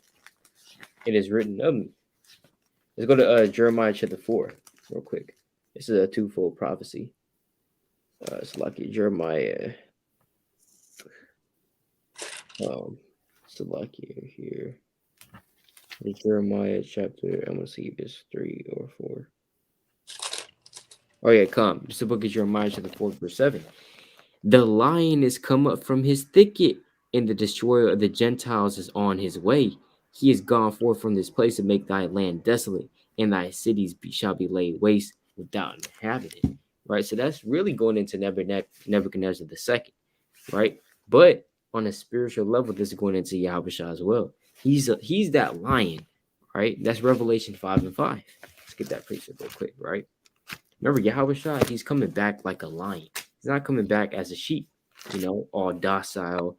He doesn't want to kill Esau, kind of pushes Esau like this, like, And the Lord's not some softy, feminine Edomite man, right? That's not how he's coming back, right? Let's go to Revelation chapter 5, verse 5.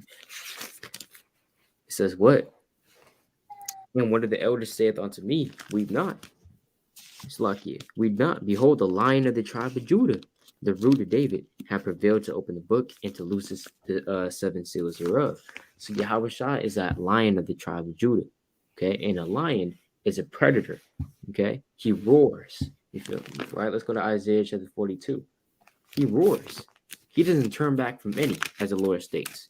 If that's the same thing for Yahawashi. When he comes back, when Yahawashi comes back and he sees the thousands of jets coming after him, the thousands of army soldiers, the thousands of tanks kind of aiming up at Yahawashi, is he going to be like, oh shoot, retreat, go back.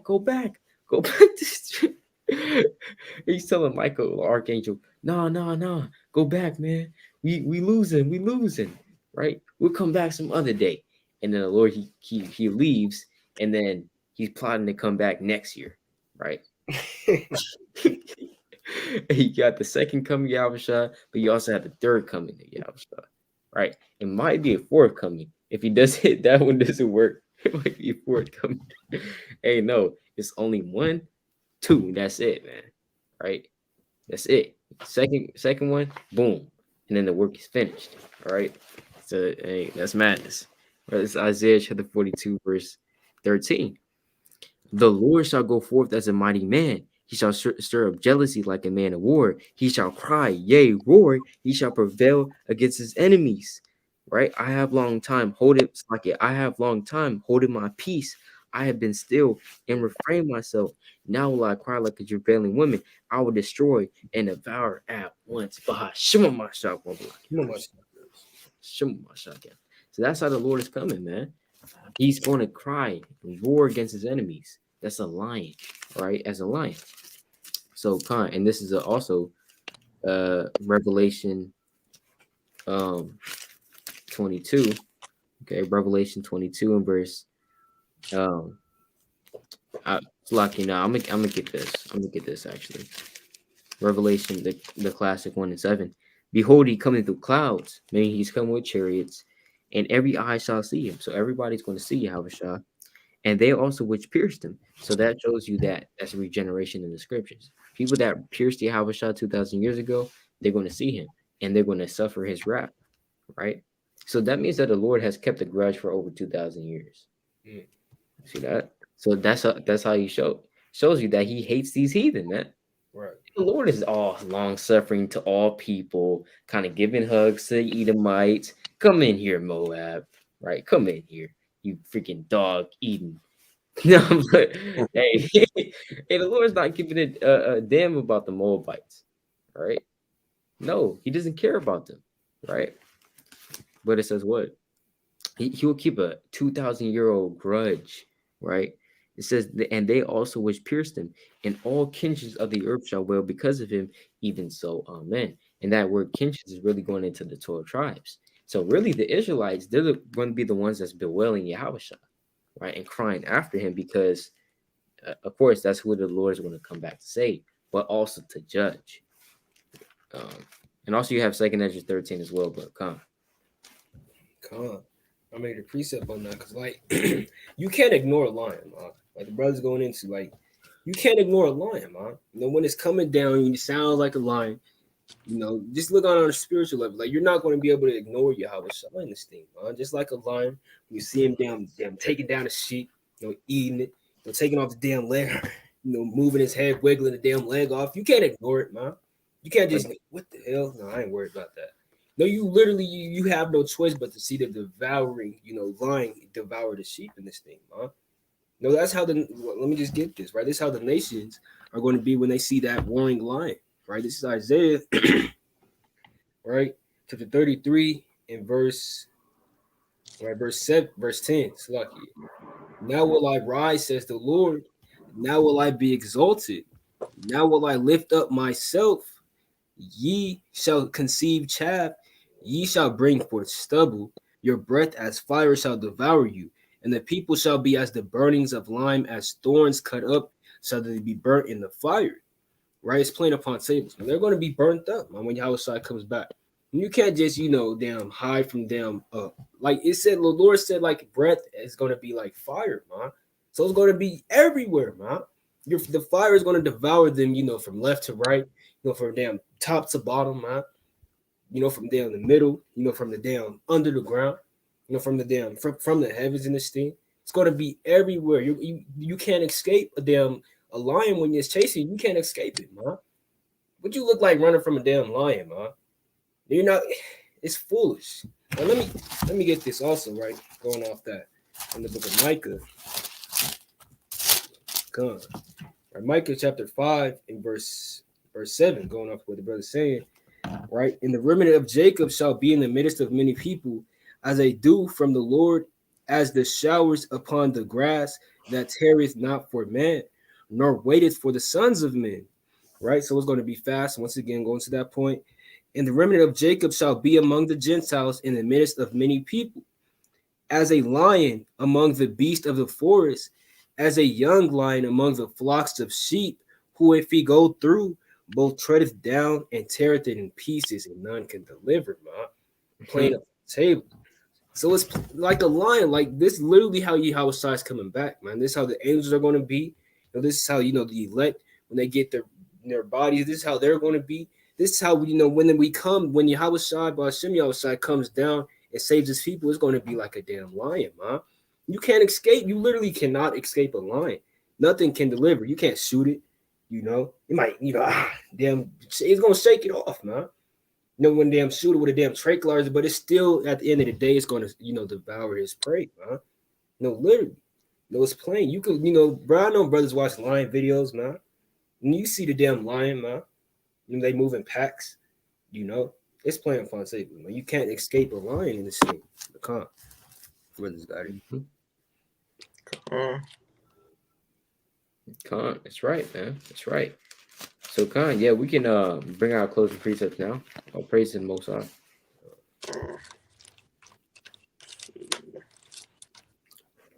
Khan, all praises to the Lord.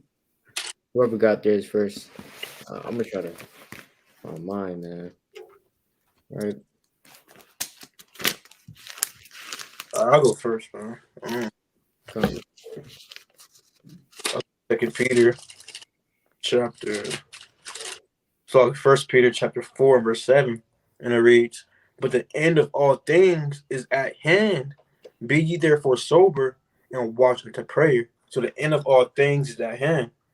Peter said that back then. He's saying that right now.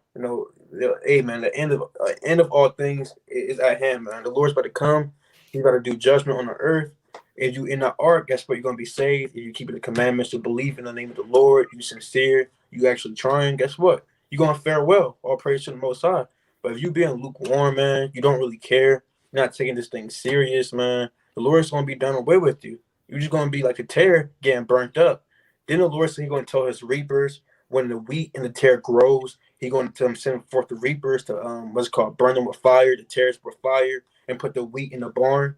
The wheat being the Israelites that keep the commandments, the 1/3, they're gonna get beamed up into the barn, which is that chariot. That fire, that tear is gonna be burned into the fire. You already know what that is, man. So hey, strive to be the wheat, man. Or when we are a part of that wheat, not the tares. But Khan, that's right, man. That's right. You got yours, Tazaiyar? Okay, Khan. I got mine, right? It's the book of Zephaniah, chapter 2, and verse number 7.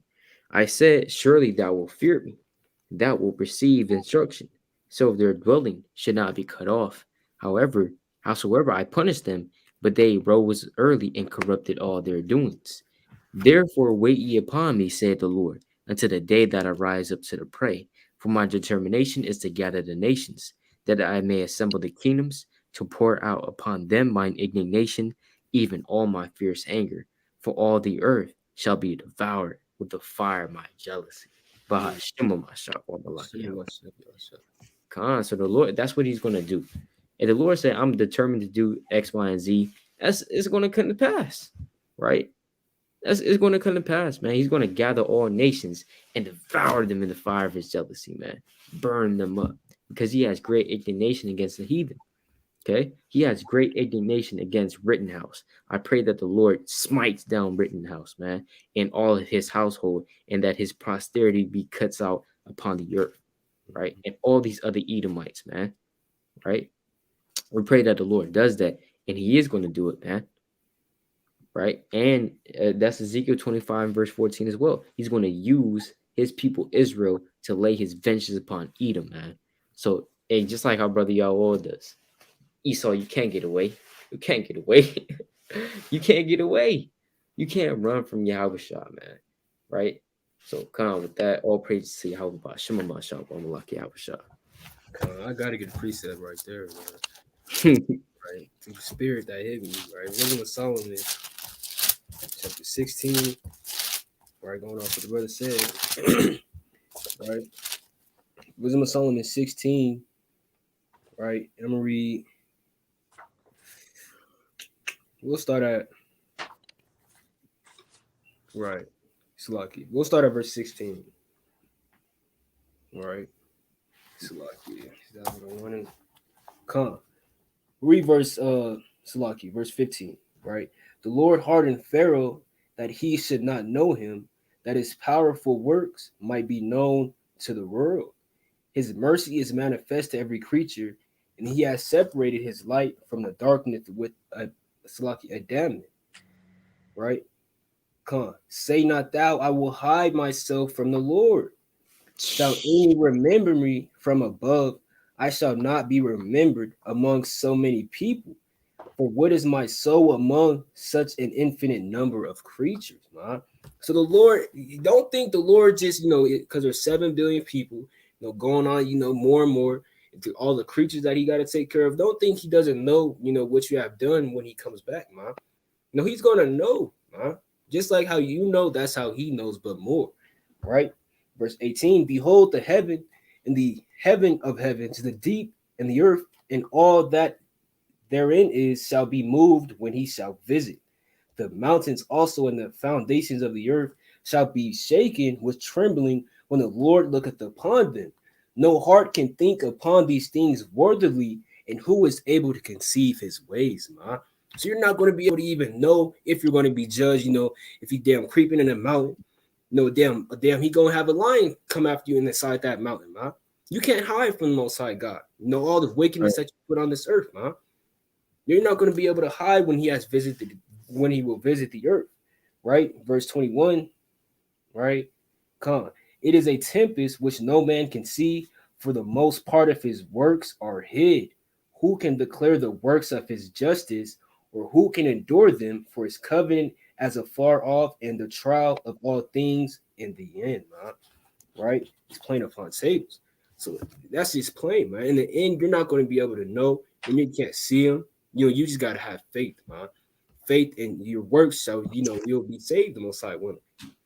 But in those days, you're not going to be able to hide, man. So you might as well, build up your faith and works while you still can, because there's no escaping the grave in this thing.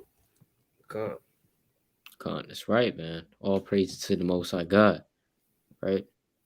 And the water for whoever's watching. All praise to the Most High. Brothers, have anything else? All right, Khan. So with that, we'd like to close out, giving, of course, all honorable and praise unto Yahawashi, Yahawashi. Lord willing, this was an edifying video going into the second coming Yahawashi, Brother Yasharala. Brother Ahbayah. Tazaiyar Gabar. Khan coming back, y'all, with yet another video to the Spirit Pod Yahawashi, Yahawashi. Kwame Yasharala, Shabbat Shalom. Shalom. So